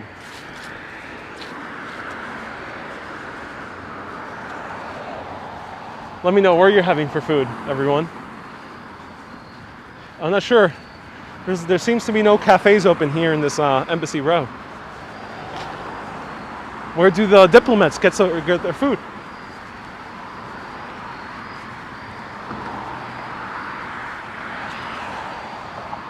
Amigo, go to the Cuban embassy, says Zapato. ¿Dónde estás la embajada de Cuba? Where's the Cuban embassy? Let me know. Ooh. Some houses look very creepy with their gardening. Either they're not kept or they just want to look creepy. Are you walking away from Dupont? Away from Dupont.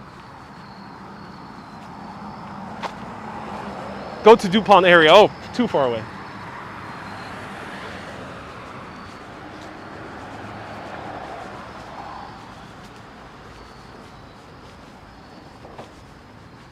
California Street. So someone mentioned that there was a major embassy in California Street. What was that embassy again? Let me know in the comments. Let's cross. Okay. I have a feeling we'll find a little bit better embassies on this side. Venezuela has no diplomatic relation. Oh, interesting. No Halloween decorations in DC. Not in the embassies. Nope. I only saw one house decorated. We passed by it briefly before.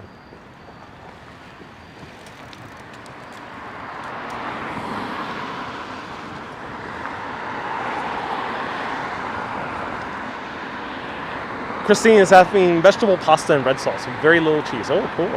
Hi from Ireland, Bodie. Homely lasagna for Joe. Oh, interesting. Oh, Joe, please send some over. Diplomats have their own local chefs. I can imagine. Coffee crossing the road. Yes, I'm waiting for the light. No jaywalking for this New Yorker. We're in DC now. There's no jaywalking territory. It looks like you're walking towards the National Cathedral. I think I might be en route.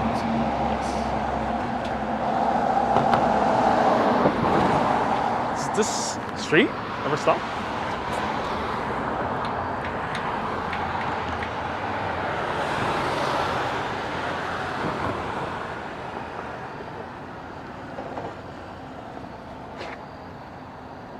All right. Finally. Is there a bus stop nearby?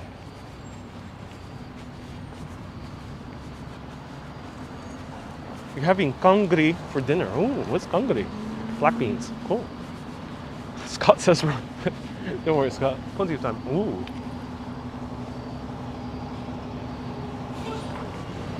We have a bus.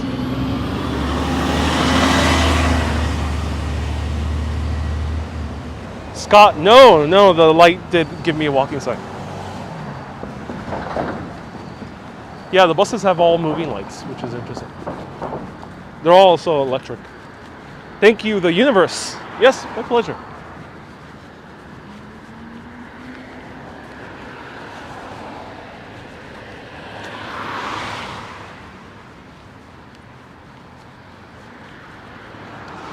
What embassy is this? Very minimalistic. Oh, this is Japan? Japan. Yeah, cool. Japan, yeah. It's a mini cop car, yeah, but it's a private security. And he's looking straight at us. So this is Japan. Japan has their own private security. Interesting. Wonder why. Oh. And they turn off all the lights exactly as I point the camera. Interesting. Yeah, very unique embassy. Kind of minimalist style.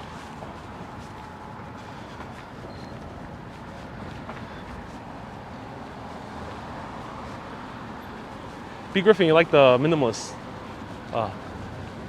style? Yeah, that's so cool. Yeah, very interesting. Which street am I on? This is Massachusetts Avenue. Been on the same street the entire way through. Only a few detours.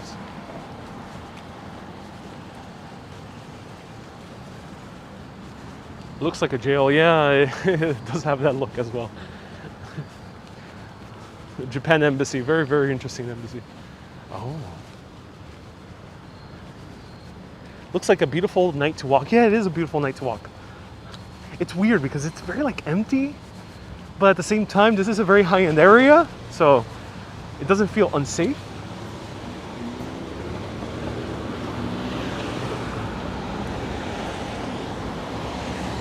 Beautiful embassy.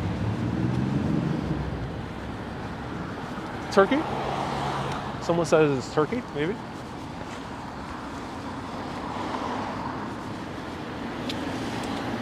Have you passed by the Irish embassy? Yes, about 30 minutes ago.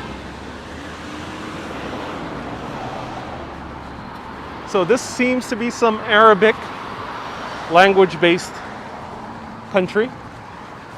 Let me know which one this is. That's a mosque? Oh, it's a mosque, okay. Thank you for letting us know. Do I like rum? Yes, rum is nice. Rum is nice.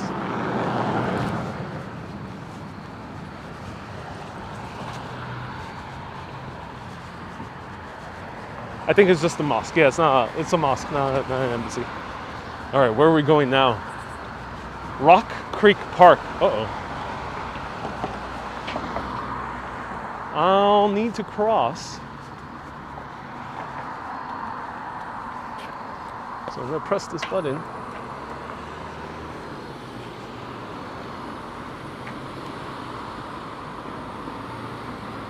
The embassy is in here. Turn right, go to Calamara.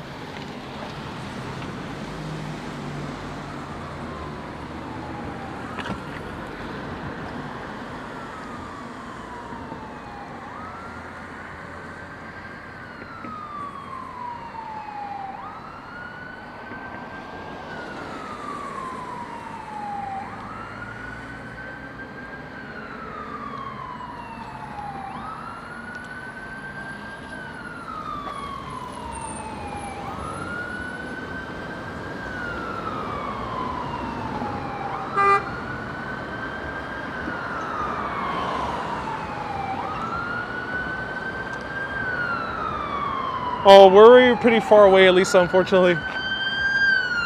It's much further down the opposite way.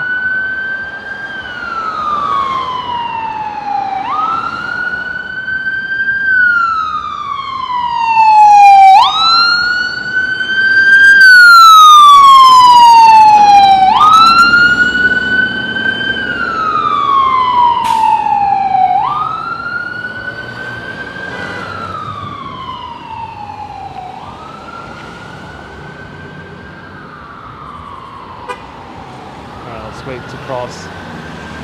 That's a slow-mo siren. Yeah, it was.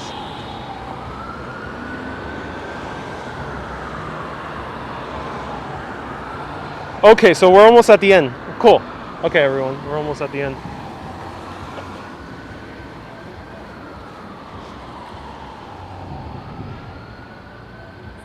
We're almost at the end. We walked almost the entire thing. We need to cross. Why don't I get a crossing sign? The woman just jaywalked. You know what? I'll do it on this side of the street. Yeah, I'm gonna do it on this side of the street.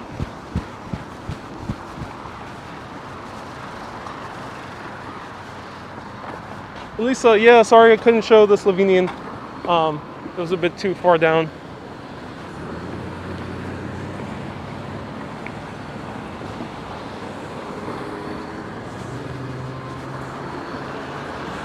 Okay, so we have about 10 or 15 minutes more as we kind of already reached the end of Embassy Row.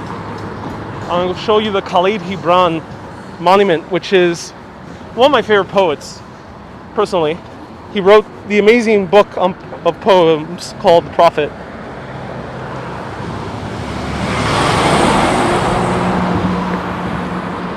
I appreciate your well-documented videos. It's also always a pleasure to watch. Oh, thank you, Obi. Thought you was in NYC, and then said DC. Yep, Amy, I'm in DC, and whoa, this is high. Oh my God, whoa, crazy high. There's some forests.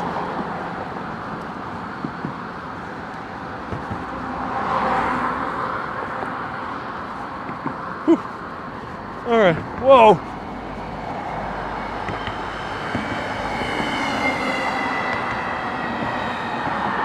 Bodhi, don't worry. Oh, that's so high.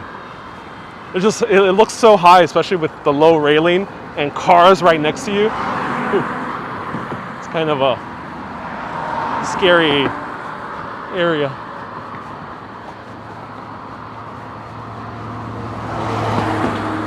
Yes, I was in Massachusetts 2 weeks ago, in Boston. And now I'm on Massachusetts Avenue in Washington, D.C. It all ties in.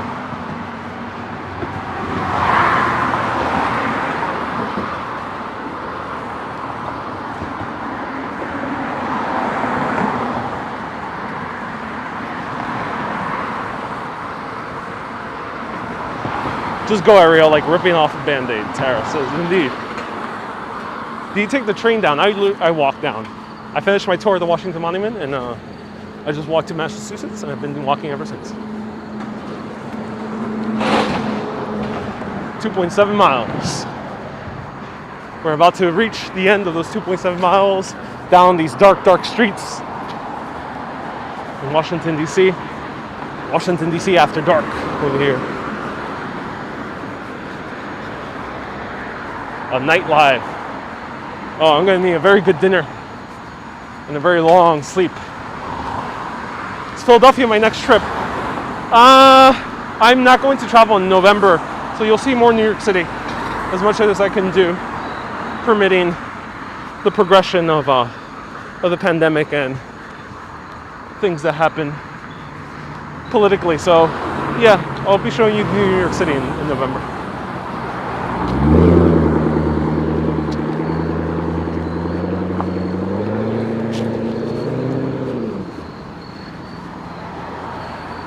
Elisa, you have a night curfew from 21 to 6. It's forbidding me to go out. Thank God I can go around with you. Oh, so I'm glad. Get on the bus quick. Well, I want to go to the Khalid Gibran. So we're gonna go there first, which we should be a little bit less than 10 minutes away. And there are bus stops here. That's good. Awesome. Weird seeing people in the US concerned about walking at night. What is that projectile? Is it different in your area? Let me know.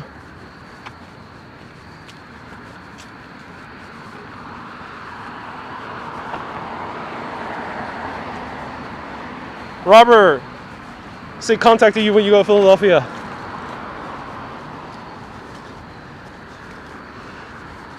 Embassy of Brazil on your left.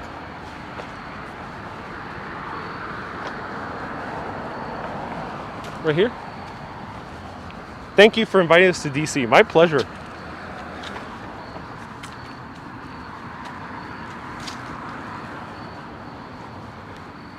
Can you show us more of those fall colors? Well, remember, we're a little bit further south of New York, so there are some fall colors, though it's not quite intense yet.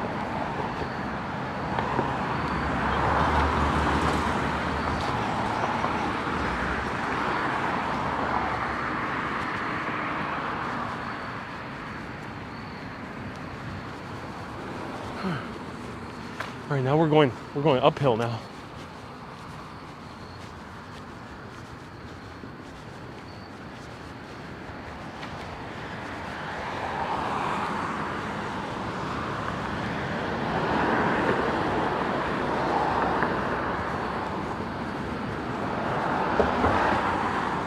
So this is the Embassy of South Africa.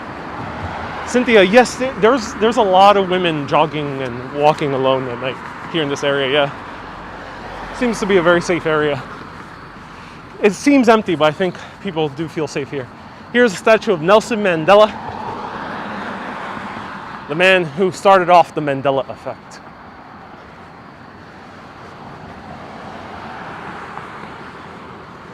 Have I walked this area at night? No, I have not.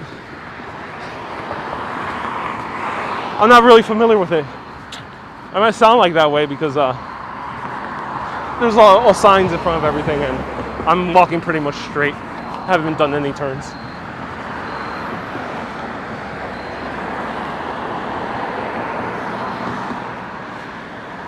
It's a Churchill statue on the other side. Oh, interesting. That's Churchill.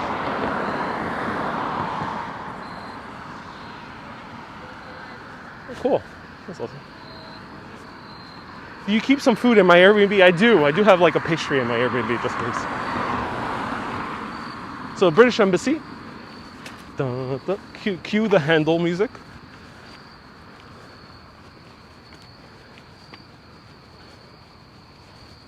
Todd. All right. Uh-oh. The Khalid Gibran statue seems to be shrouded in darkness. Aww. So we can't see anything. That's a shame. Yeah.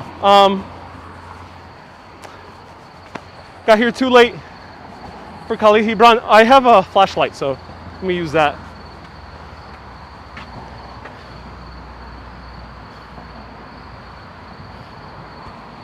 Ooh.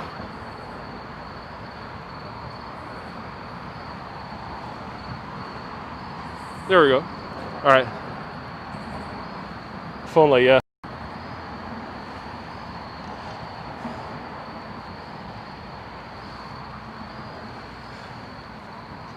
Khalid Gibran, one of my favorite poets. And this is a very creepy statue to see at night. Whoa. And this is a whispering bench. Kind of spooked me out. It's a whispering bench. Oh my god, that spooked me out. After seeing that head. So, Khalid Gibran, poet, philosopher, one of my favorite poets. Yeah, this is kind of a spooky monument to see in the darkness of night.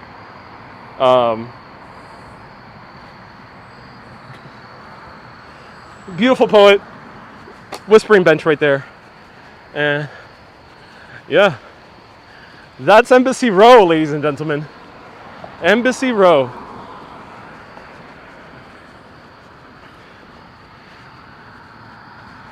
Let's cross the street. Spooktacular indeed.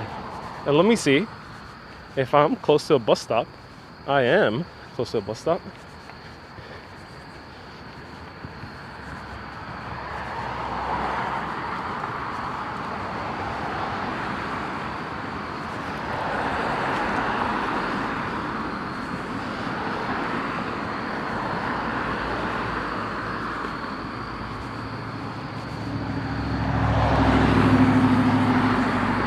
Ring a doorbell and run.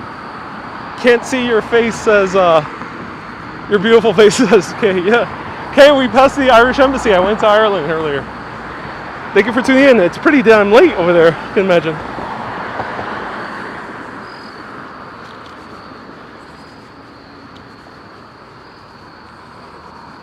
Okay, so there's a bus over here and it passes.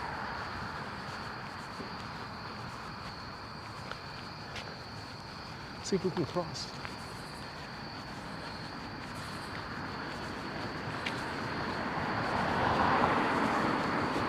Okay, everyone, who wants to go on the bus? A bus tour. I'll catch this bus that's coming up here. Hi from Norway, Jan. Welcome. Urbanist needs a buddy system. Made for these light tours, indeed. Indeed, for these light tours, night tours. And you can walk into the woods at night. There's literally a trail right there. You can walk into that Rock Creek Park at night.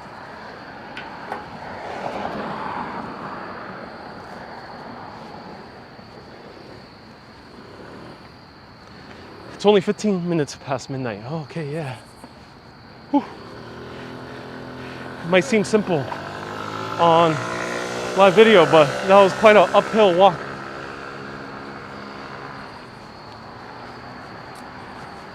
Oh, look at that. So I literally walked very uphill for nearly an hour.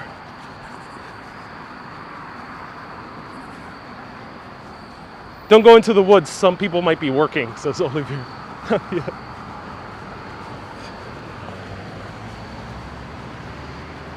All right. Bus stop and a scooter is heading right towards me. Oh, that was fun, everyone. I'm a bit winded because it's quite a uphill walk.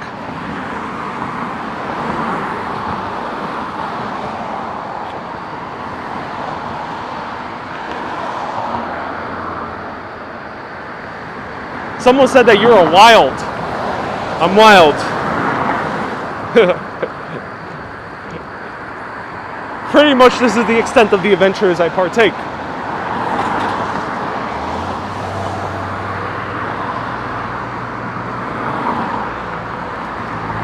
All right, so bus comes at 7:17. Right there, 7:17.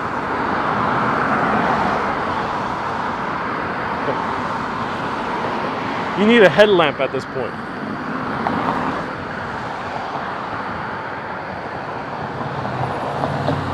Robert says, stay away from Rock Creek Park, it's dangerous. Oh, interesting.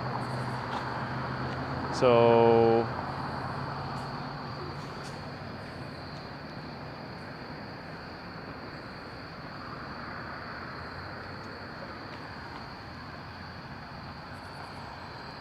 yeah, this is the bus stop. The N2, N4, and N6. We're just taking the first one we see. Whichever that might be. It's autobus.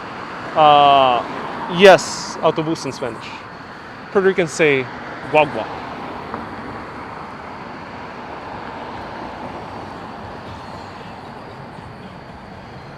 Oh, Jane, please no stories about very recent crimes. Those are very sad to hear. Don't cover those.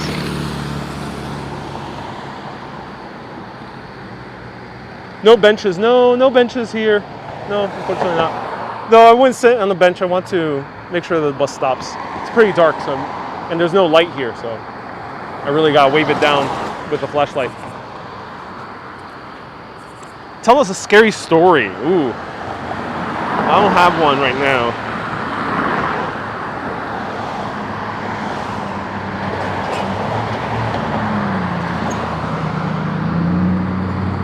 So, just in case, so the bus can see me, I have my flashlight on.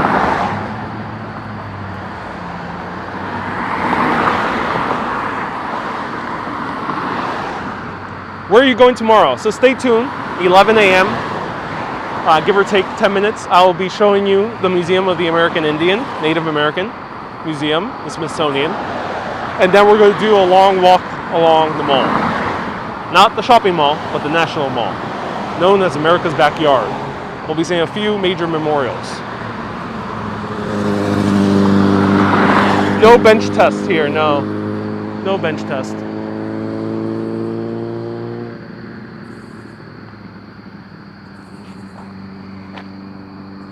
I suppose there's no nightlife in DC. Apparently the nightlife in DC is either at Dupont, as we saw, it's a spattering of restaurants. I think the nightlife is mostly located in Arlington.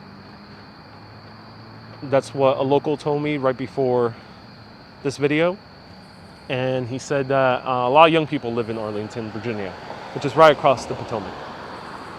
And we're here with you, says Sharon. Don't worry. Oh, don't worry. I'm okay.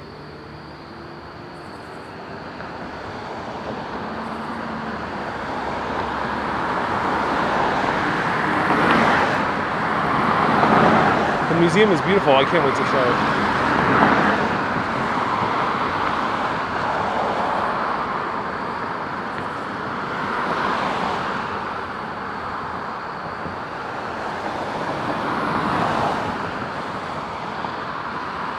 Jen, you're from NYC2 here in Virginia.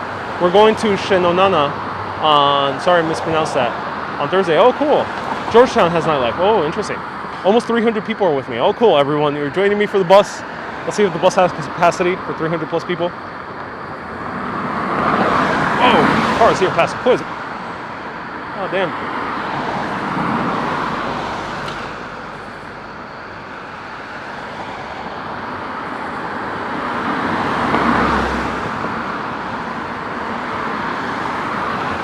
So everyone, this is slow TV.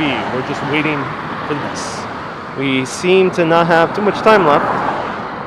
Let's see, the bus should be passing very soon. Yep, very soon. Let's see.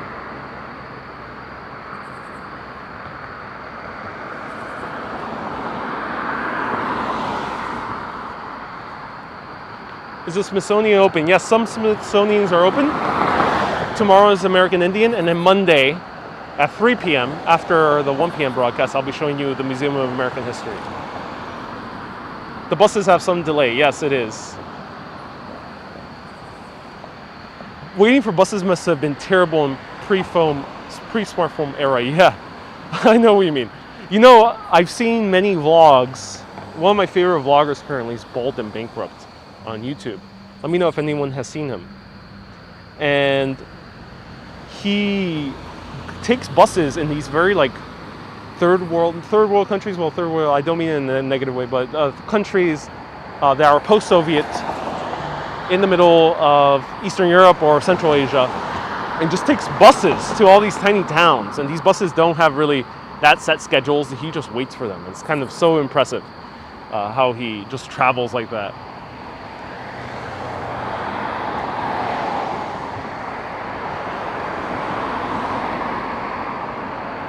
Not quite safe for females at those bus stops with limited lighting.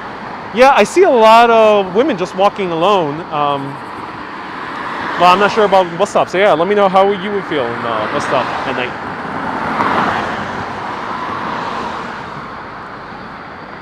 Daily vlog, but the DMV doesn't have too much light.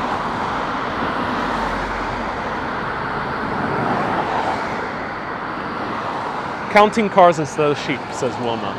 Indeed, Wilma. Much patience. Which YouTuber was that again? Bald and Bankrupt.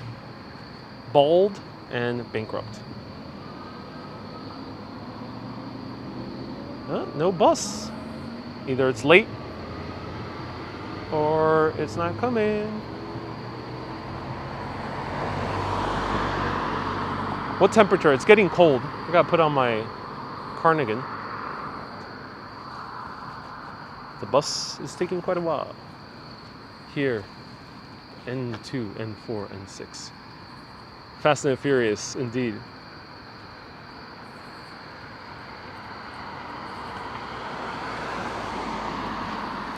N2, N4, N6, the one I'm waiting for should be the N6.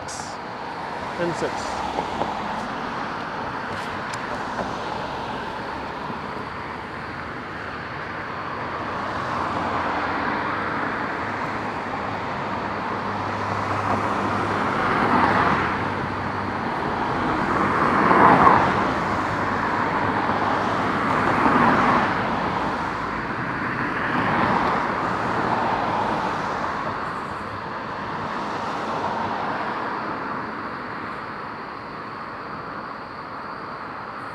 Denicia says I'm gonna be waiting for quite a while. Am I?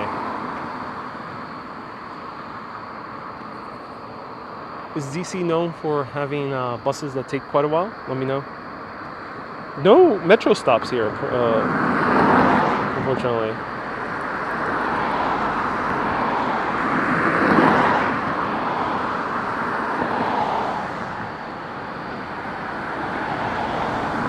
Norway, it's cold. Ooh.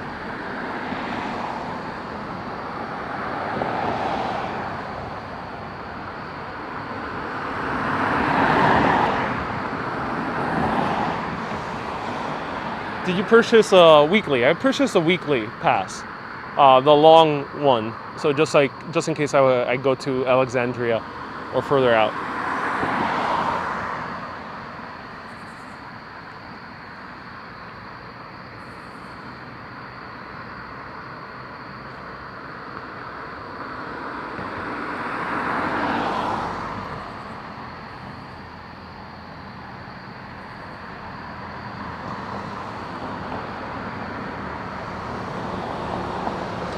Nope, no bus to be seen.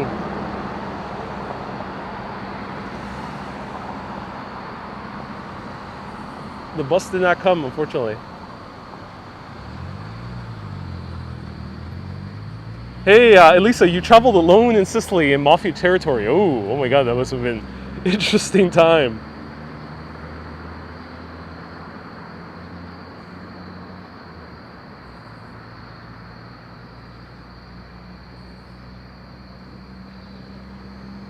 Yeah, no bus, unfortunately.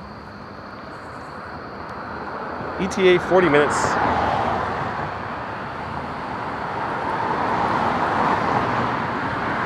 They have a schedule on Google Maps that says 7:17, but it did not come at 7:17. So,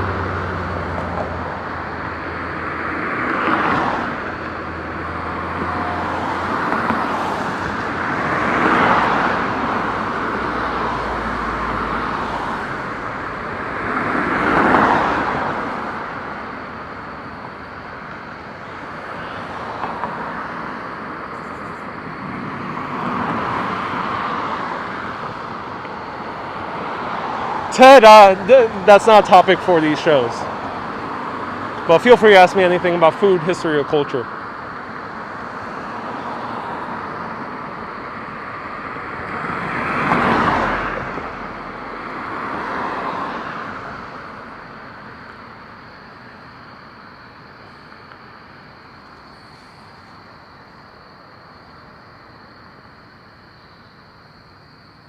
Okay, everyone, let's do an Uber. Yep, I think it's time for Uber.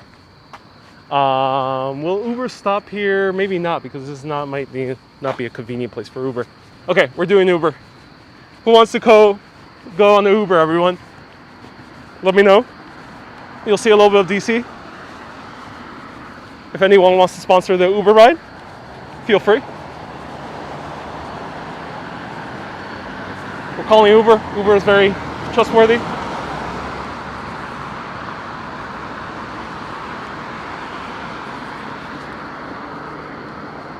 Let's take a random Uber. Let's do it.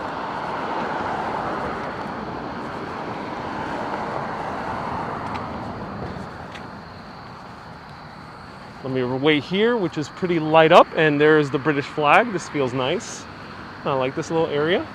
Cool.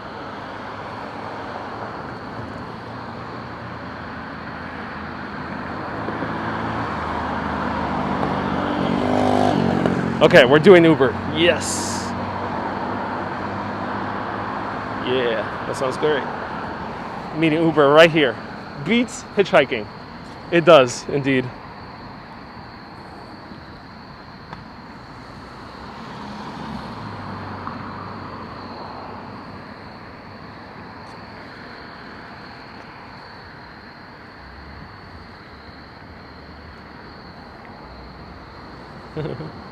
Uber now requires you to confirm that you're wearing a mask. Uh-oh. What's happening here?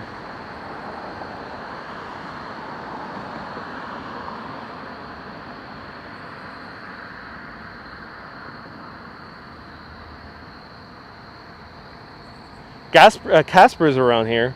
He's a very friendly ghost, apparently.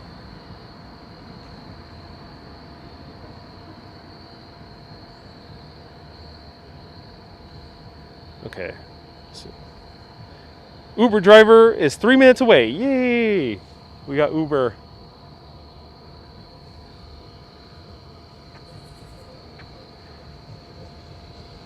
Judith has sponsored the Uber drive. Thank you. I think it's around $15 to $20 around there.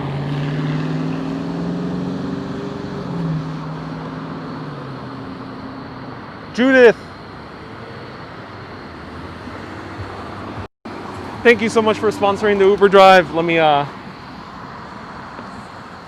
so Judith has sponsored our Uber drive. Thanks to Judith, we're going to see views of the beautiful Washington area at night on Uber. As I got into Uber, I might not talk too much because just want to respect the privacy of the Uber driver. But I'll show you the outside views, and then we're gonna stop at a place that's apparently known for good pizza. So stay tuned for that. We'll end with a good slice of pizza at the end because that will be our final stop. So stay tuned, everyone. Uber is 2 minutes away. Let me make sure I have my notifications on.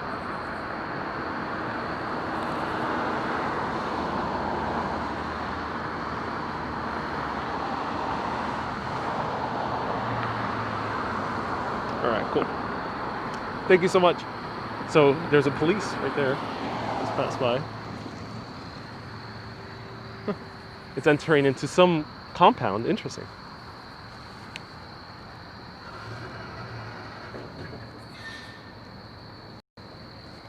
So we're eating pizza? Yes, we are. One of the best pizza places in Washington, D.C., an area where I can easily later go to my Airbnb via public transportation.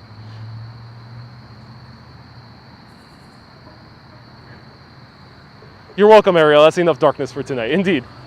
What style pizza? They're very known for kind of their wacky toppings. So I don't know exactly what toppings are. We're going to see. But they're known for wacky toppings. Where is this Uber? It's coming soon. It's just doing a crazy turn.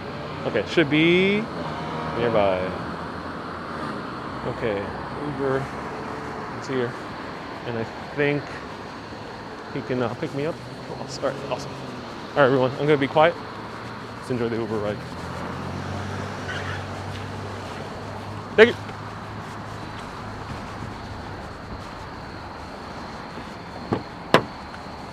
Hey, how's it going? Good. Can we do no music? Thank you. Awesome, man. And can I put down the window? Yeah, you can put it on. Awesome. It's not working.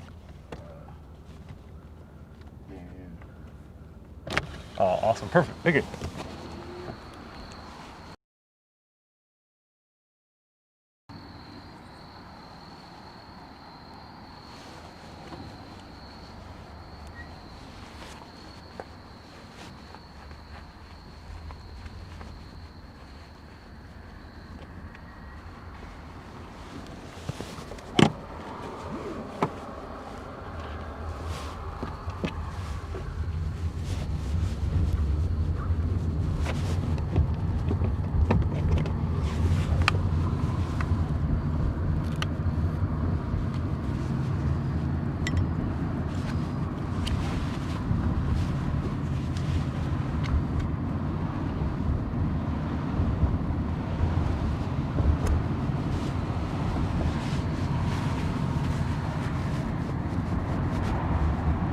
Been quiet in DC recently.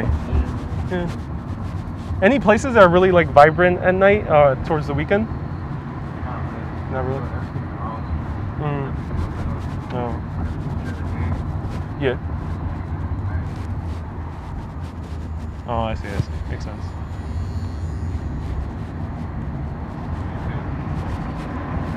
Yeah. What? Oh, it was pretty vibrant before COVID?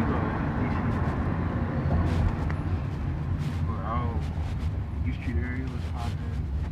Oh, interesting. Now it's just, I don't even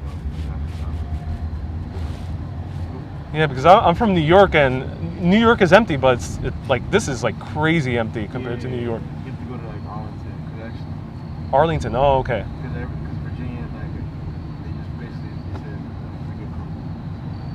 open up. Yeah. But here now, you can try some spots. The Wharf got some good restaurants. Oh, yeah. I went to that yesterday. It was pretty nice. Yeah.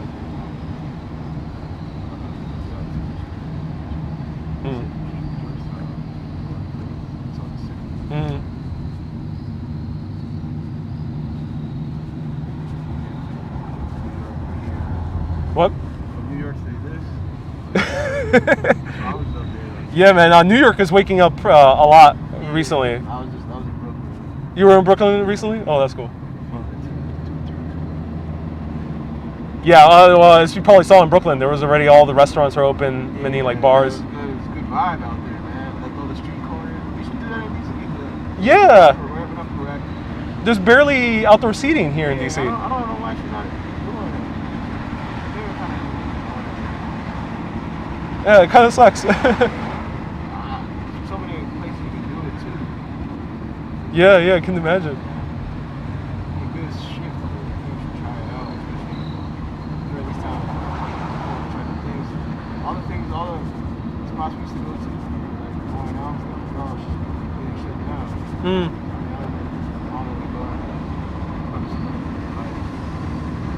I see. Yeah. Have places tried to at least do outdoor seating, or is the city not really bothering with it? Yeah, there's some places like 8th Street. You should check out 8th Street. What neighborhood is that?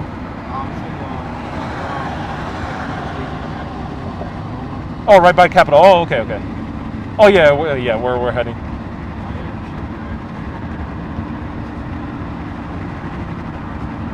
Oh, that's nice.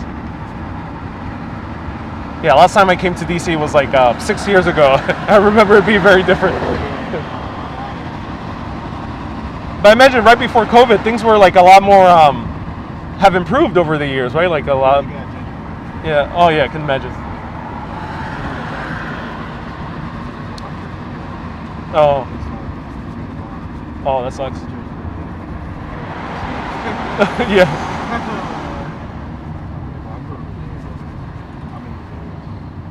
Been where? Yeah. Feels weird. So expensive too now. Where are a lot of the original Washingtonians moving then to? Like the burbs. Now the burbs are like the cheapest spot to go to. Oh, interesting. Like a few years ago, it was like the opposite. Within Washington D.C. or is it in Maryland? Like Maryland, some spots even. Oh, I see. Past the town before. Yeah, it's kind of.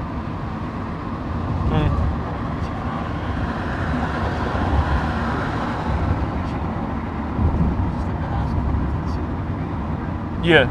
Usually when traffic is something just can't afford. Oh, interesting. That's the skyline of Arlington, right? Oh, that's so cool. Yeah. Yeah, barely has any, or it doesn't have any skyscrapers. Yeah.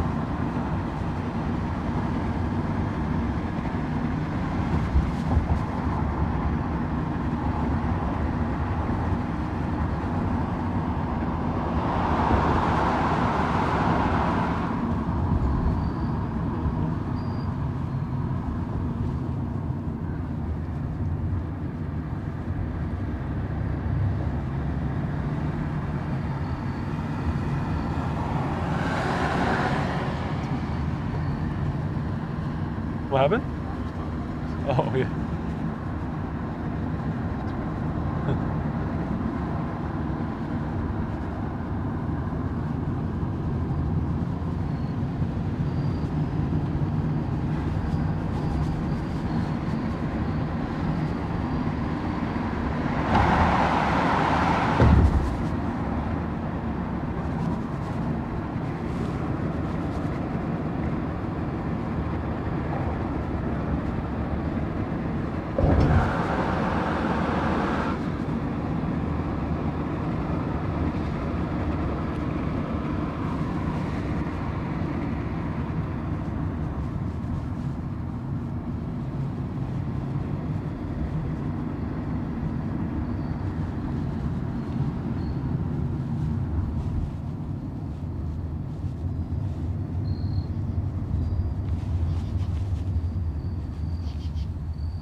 before the pandemic, were more people walking around in these areas at night, around the the monuments? Yeah, definitely. Yeah. There's more people be walking around like on weekends. On weekends, yeah. They're just random now. What, Monday or Tuesday? It's like Tuesday, yeah. People, Pandemic, all the days blended together. Yeah. Like around like Wednesday and Thursday, people started coming back out. Oh, all right. Like happy hour deals and stuff. So people more inclined to make moves. Yeah, makes Right sense. now, Tuesday, at least Monday and Tuesday, people just want to chill in the house.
Actually gonna be right here. Yeah, actually, yeah, here's perfect. Thank you so much, man. Man. Have a good night. Rest of your trip. Thank you.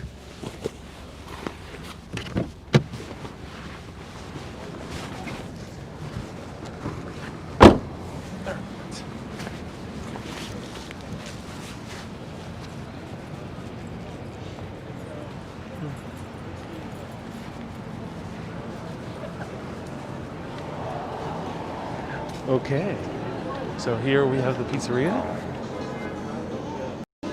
and everyone, that was the Uber ride. He's a really cool guy. He was saying how, I'm not sure if you heard him, but he was saying how Washington has gentrified. Let me tell you a little bit more what he said before I go inside pizza. Very vibrant area here, and the reason I chose this area, A, because I've heard that this pizza was very good from a few videos I saw, and then B, is this is convenient for me to get back to my Airbnb. It's an area where I can easily get back. So he was give us a sense of distance. We just went from Embassy Row, from the north of Georgetown, all the way behind the U.S. Capitol. So a huge distance. And in order to drive that distance, you had to go around the Potomac, down and up again. So that's why it took quite a while. He was saying that the neighborhood is gentrified. He was a African American man. The city is mostly African American. A lot of people actually don't realize that. And he was saying how it was gentrifying, so the neighborhoods are changing.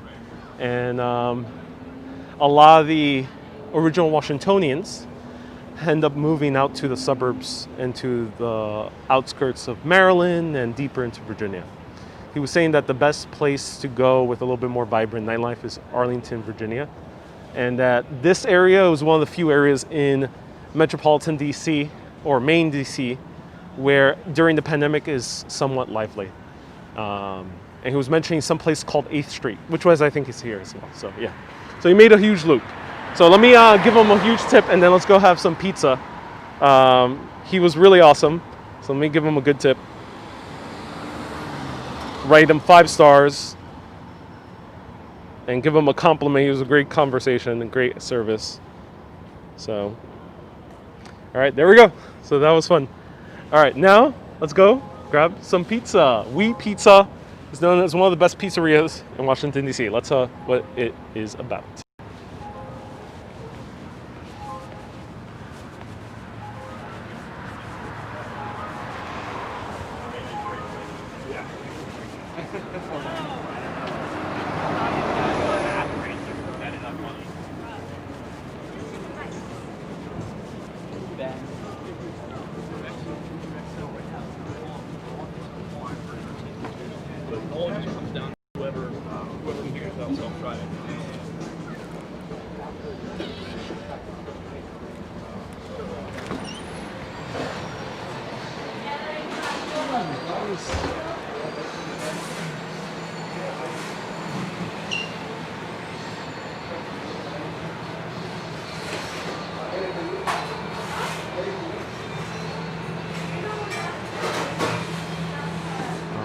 Hey, how's it going? What do you recommend?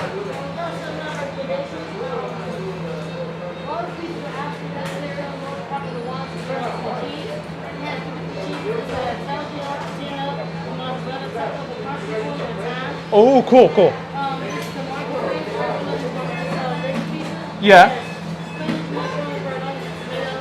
Oh, that sounds good. Okay, I'll have one of those too. All right, and then what's the very outlandish one? What's the crazy one? No, I mean what's the crazy slice? The crazy slice. Yeah. The bacon. Okay, mumbo sauce. Okay, cool. I'll have that. So 3 of them? Yeah, 3 of them. Thank you.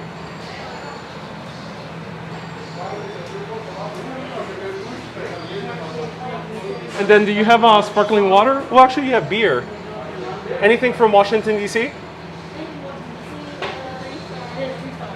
I'll have one of those. And also do you have a sparkling water?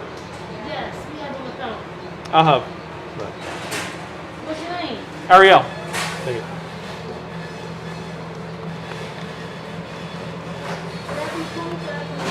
All right.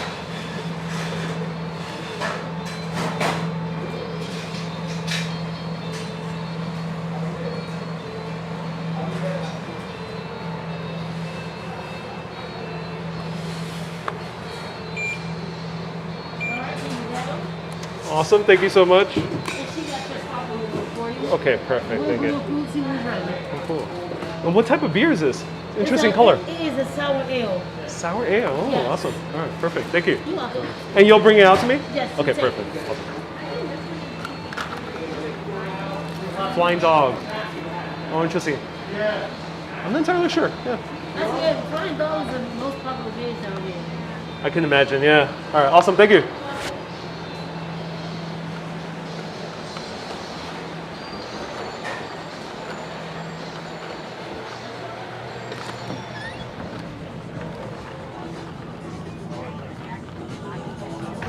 All right.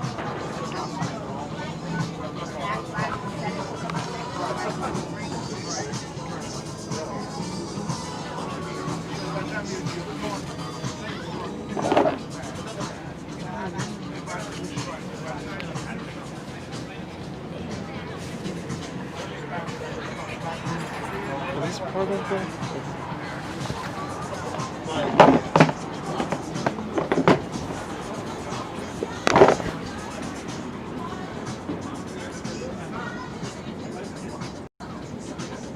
All right, everyone. So I ended up getting 3 different slices from Wee Pizzeria, and unfortunately there is some Michael Jackson music, and there's no other place to sit. So hopefully this video is not blocked. Hopefully this video is not blocked, which would really suck. All right, I'm gonna mute. Bear with me.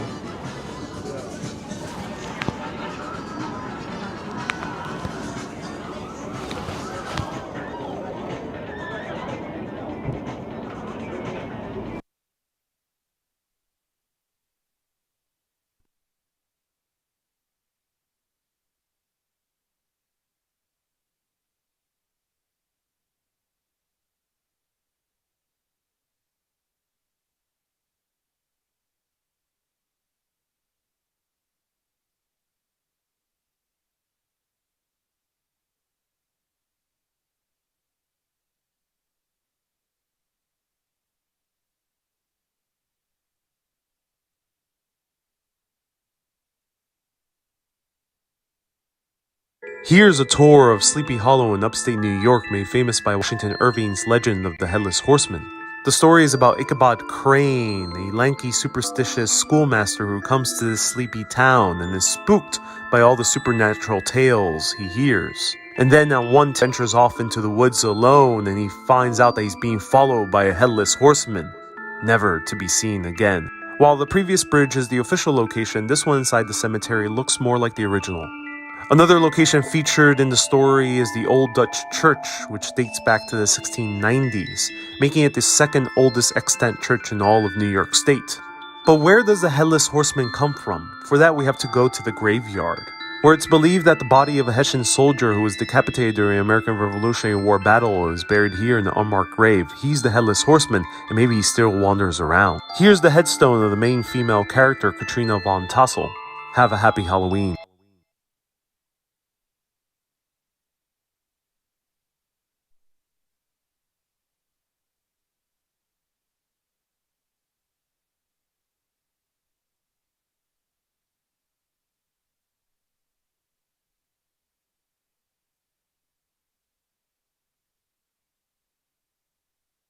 This was the only home that Alexander Hamilton ever owned. The Hamilton Grange used to be located right here, smushed between an apartment building and a church. That's why there's the statue of the founding father without a father right in front of it. But in 2008, the house was moved 1 block away to St. Nicholas Park. After the death of Alexander's son Philip, a friend of Hamilton wrote, "Never did I see a man so completely overwhelmed with grief as Hamilton had been. The vibrancy that Hamilton had in his early years were flushed away overnight."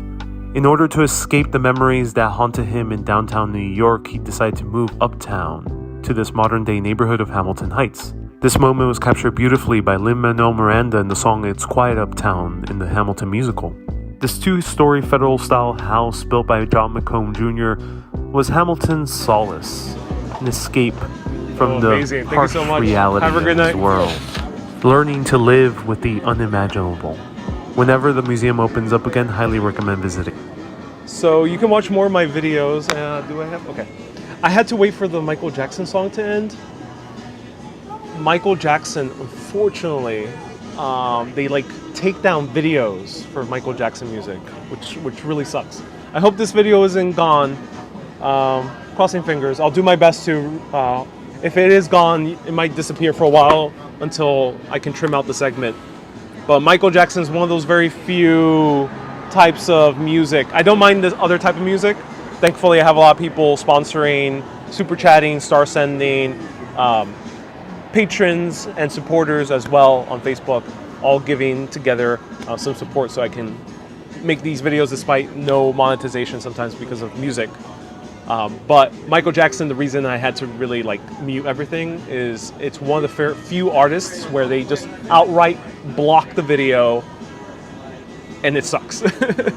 And I was a little bit terrified that they would just take down the video. This is the Beatles. I'm not sure how YouTube responds to the Beatles, but We'll take the risk with the Beatles. I won't take the risk with Michael Jackson. I've already learned enough about Michael Jackson. Okay, so we're at Wee Pizza for a final stop, and it's impossible for me to avoid the music, unfortunately. But hopefully this video won't get banned. And I'm excited for this pizza. They have really cool toppings, but as the woman inside said, it has mumbo sauce. What is mumbo sauce? Well, for that, let me show you the pizza first and the authentic Washington, D.C. beer.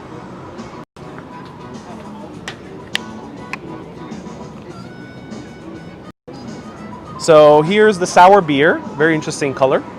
Washington, D.C. brewery.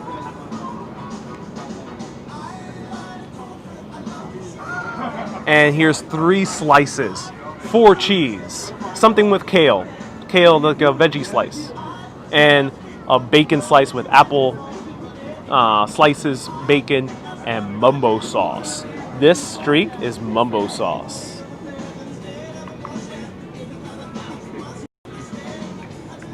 So that was my TikTok videos. You can find me on TikTok at Ariel Vera. If anyone can write it down in the comments, at Ariel Vera is the TikTok account. But if you also want to see my videos, I'm posting them on both the Urbanist Bonus YouTube channel, and I'm also posting it on Facebook, on the Urbanist Live Facebook page. Let's try this out.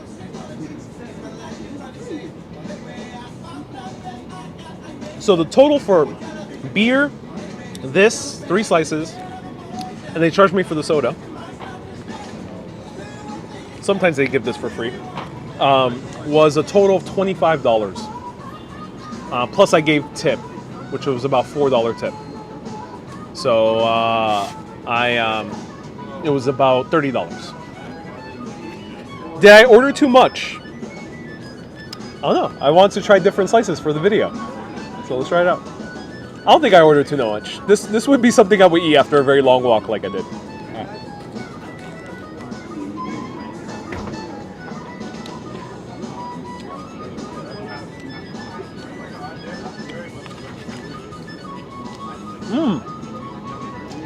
Very juicy. Very juicy. This is the kale slice. Good cheese. The bread is nice. It's nice, perfect bread. I can talk about the pizza just in face gestures. Yeah, I can mute the entire video and just do sign language pizza video. So virtual bite, everyone. Well, it's a pandemic, we can't share, but you can grab another slice of the other slices.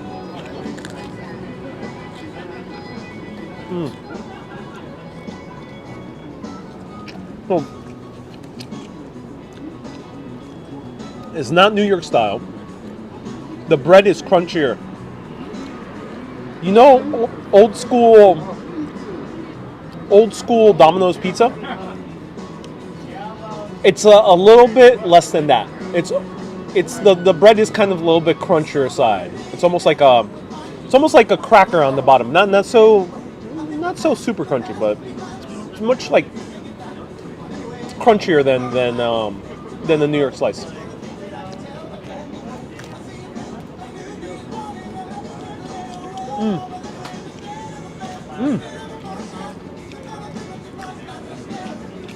They're using some very good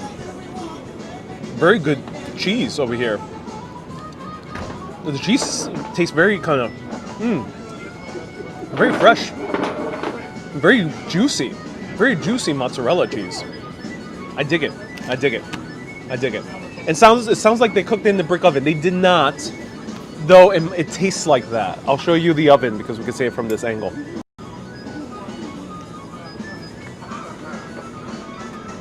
Need Mary Jane to help with all that pizza. They're using a standard electric oven, or these like, I'm not sure if this is electric. This might be a gas oven.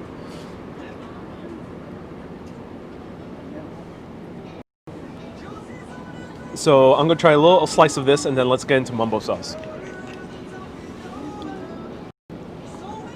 I like it. How much? How did you get there? Amtrak. Yeah, Giuseppe. Amtrak. What's the top characteristic of the pizza? I like it because it's different from New York style. So they're not trying to pretend to be New York, which is nice. The bread itself is it's pleasant. The bread is not too loud, the bread. It's a very thin bread, enough to give you a nice crunch, but not fluffy enough to really be about the bread. Like Roman pizza. Roman pizza is about the bread. Or Sicilian is very bready. I like that. And then cheese really is good.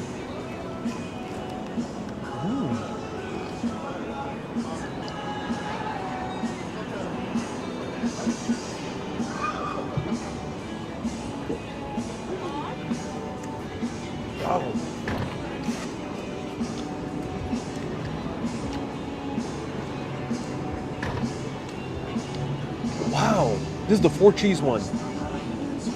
And it's so good.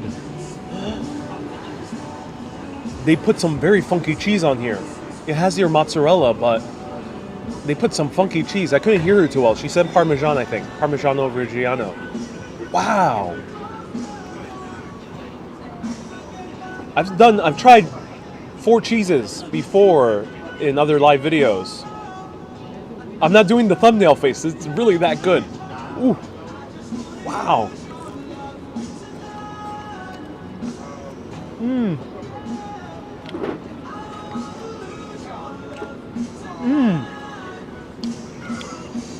This is a revelation.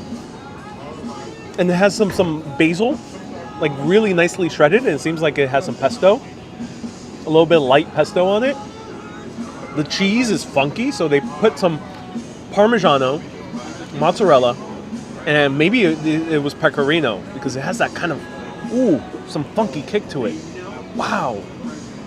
This is an amazing slice. I'm so blown away by this. Ooh. Ooh. Wow. Yeah, highly recommend that 4 cheese slice. Some of the best 4 cheese slice I've ever had in my life. Not comparing to Italy. Italy has very top ranked 4 cheese. Not quite Italy level, but America level, it's pretty damn good. Okay, so the beer is really good. It's sour, but the cool thing is, it says sour, but it tastes like a grapefruit juice. And it looks like a grapefruit juice as well. So, I ain't drinking beer, I'm drinking some juice. So, it tastes like a grapefruit juice in my opinion. It's a nice beer, I like it. This 4 cheese is the bomb. 4 cheese is winning.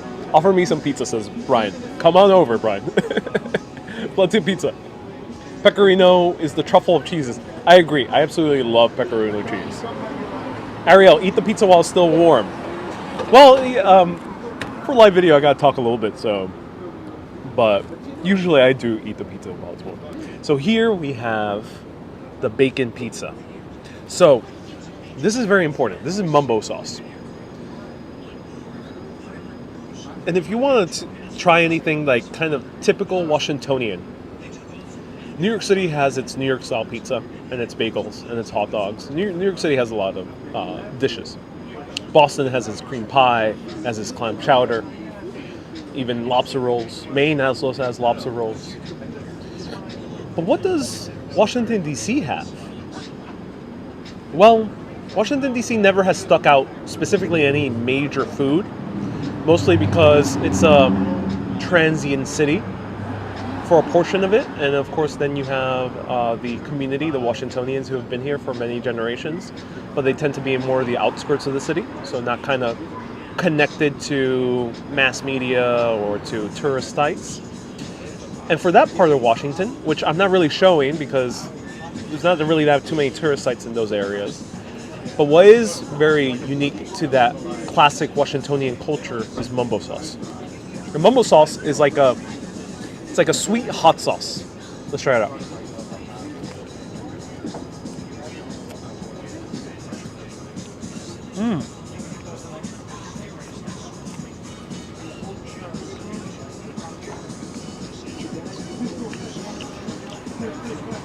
Very sweet sauce. It's not spicy at all. It's very, very sweet. It's a super sweet sauce. It's like a honey-based sauce. So, what is mumbo sauce? I don't think anyone can really tell you. Mumbo sauce, every place has its own different interpretation of it. But generally, it's along the lines of like a sweet barbecue sauce. Kind of. Sometimes it's a little bit more like a sriracha. So that's what like mumbo sauce is. And with that sauce, you make a hole in your shirt. Indeed you do. Indeed you do. Indeed you do. Just making sure I didn't drop anything on my shirt. Mumbo sauce, yeah, really good, really sweet. It tastes like a honey-based sauce, this one. And no one can really tell what mumbo sauce is, but it's mild. It's usually accompanied by chicken wings. So the culture in Washington, and this is not really in the tourist sites. You won't see this like in where you see the Capitol, like where we are, or the Washington monuments. It's not. You're not gonna really find it there. But once you go into the outskirts, if you go to these places that are like Chinese food places that have chicken wings, they fried chicken wings. They put the mumbo sauce all around it, douse it in mumbo sauce. Just like in New York or other cities around the U.S., you would eat barbecue wings. And each place has their own recipe.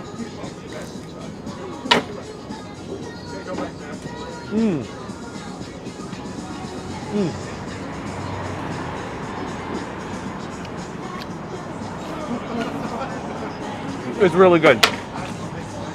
I agree. I love this slice. It's really good. But the one that really blew me away is the 4 cheese. 4 cheese is mind-blowing. But this mumbo sauce one, a close second. Really great. Nice to try some mumbo sauce at least here. Wow.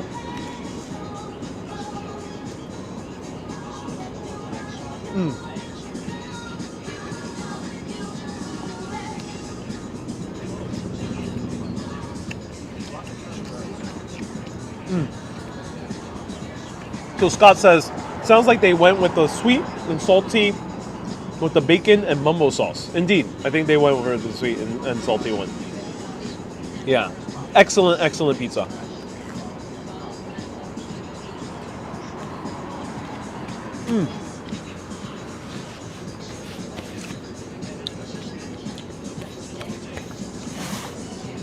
So I'm blown away by this pizzeria. Of course, this is not New York slice, so you can't compare it with New York slice. But for non-New York type of pizza, non-Italian type of pizza, it is really, really good. It is more close to New York slice than it is to Italy slice because it's by the slice, it's in the gas oven, and it is delicious. One more bite of this 4 cheese one. This is the king of the pizza today.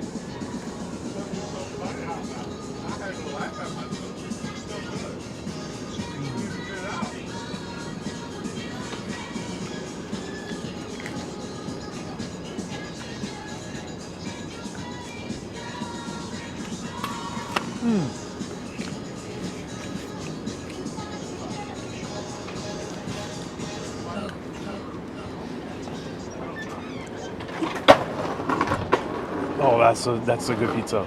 Wow. So not like Roman. It's different from Roman style. Roman style it's about the bread.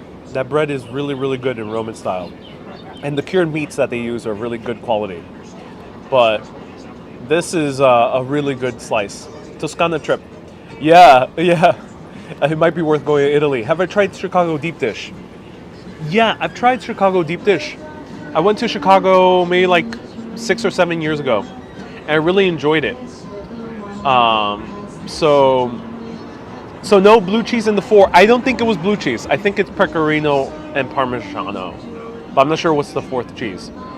Madonna is in the background. Time to talk with your face. I think it's a little bit too late, unfortunately.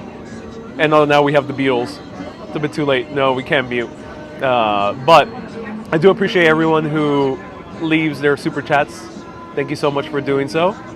And they give you a mild one. Yeah, they gave me a mild mumbo sauce. I think mumbo sauce can be spicy, but this one wasn't spicy. This one was kind of more like a sweet and sour. Yeah. So the name of the pizzeria is We Pizza. I'll show you the title. Another swig of beer. Very good pizza. Thank you everyone so much for tuning in. Let me show you the name of the pizzeria. We the Pizza. We the Pizza. And you all have to try Argentinian pizza at least once. Yep. We the Pizza. Here behind the Capitol, though they are a chain, so they have a few of them all around Washington, D.C. This one's right by the Capitol. This area is pretty vibrant. There's a lot more restaurants down that you can see. There's like a really highly rated Mexican American food place right next door. And this place seems to have a few people. So I hope everyone enjoyed it. Thank you to all the supporters, the patrons, the star senders, the PayPalers, and the super chatters for giving all these donations, contributions, so I can make these videos. So we can do it spontaneous, because we might bump into music like we did today, where there's no other choice. the pizza man, give me a thumbs up. Where there's no other choice. So I really do appreciate it. The Uber, I think, was about $25. So I appreciate Judith for giving in for the Uber ride, sponsoring the Uber ride. And this pizza, highly recommend it. So I appreciate everyone tuning in. Stay tuned tomorrow at 11-ish a.m. Let me just put on the names of the people who donated. We have Lorraine, Hassami, Camilla, April, Genevieve, many other people who have been donating recently and become supporters recently. And of course, if you want to give a contribution yourself, paypal.me/Ariel Vieira and patreon.com/urbanist. And then I can show you more spontaneous videos where we bump into music and the video gets taken down. Oh well, at least we enjoyed it while it was live, everyone. Keep being awesome, and see you tomorrow at 11 a.m. And keep on exploring. Have a great day, everyone. Have a good day. I'm going to finish this pizza. And yes, I'm going to finish everything. I'm very hungry. Have a good day, everyone. Bye-bye.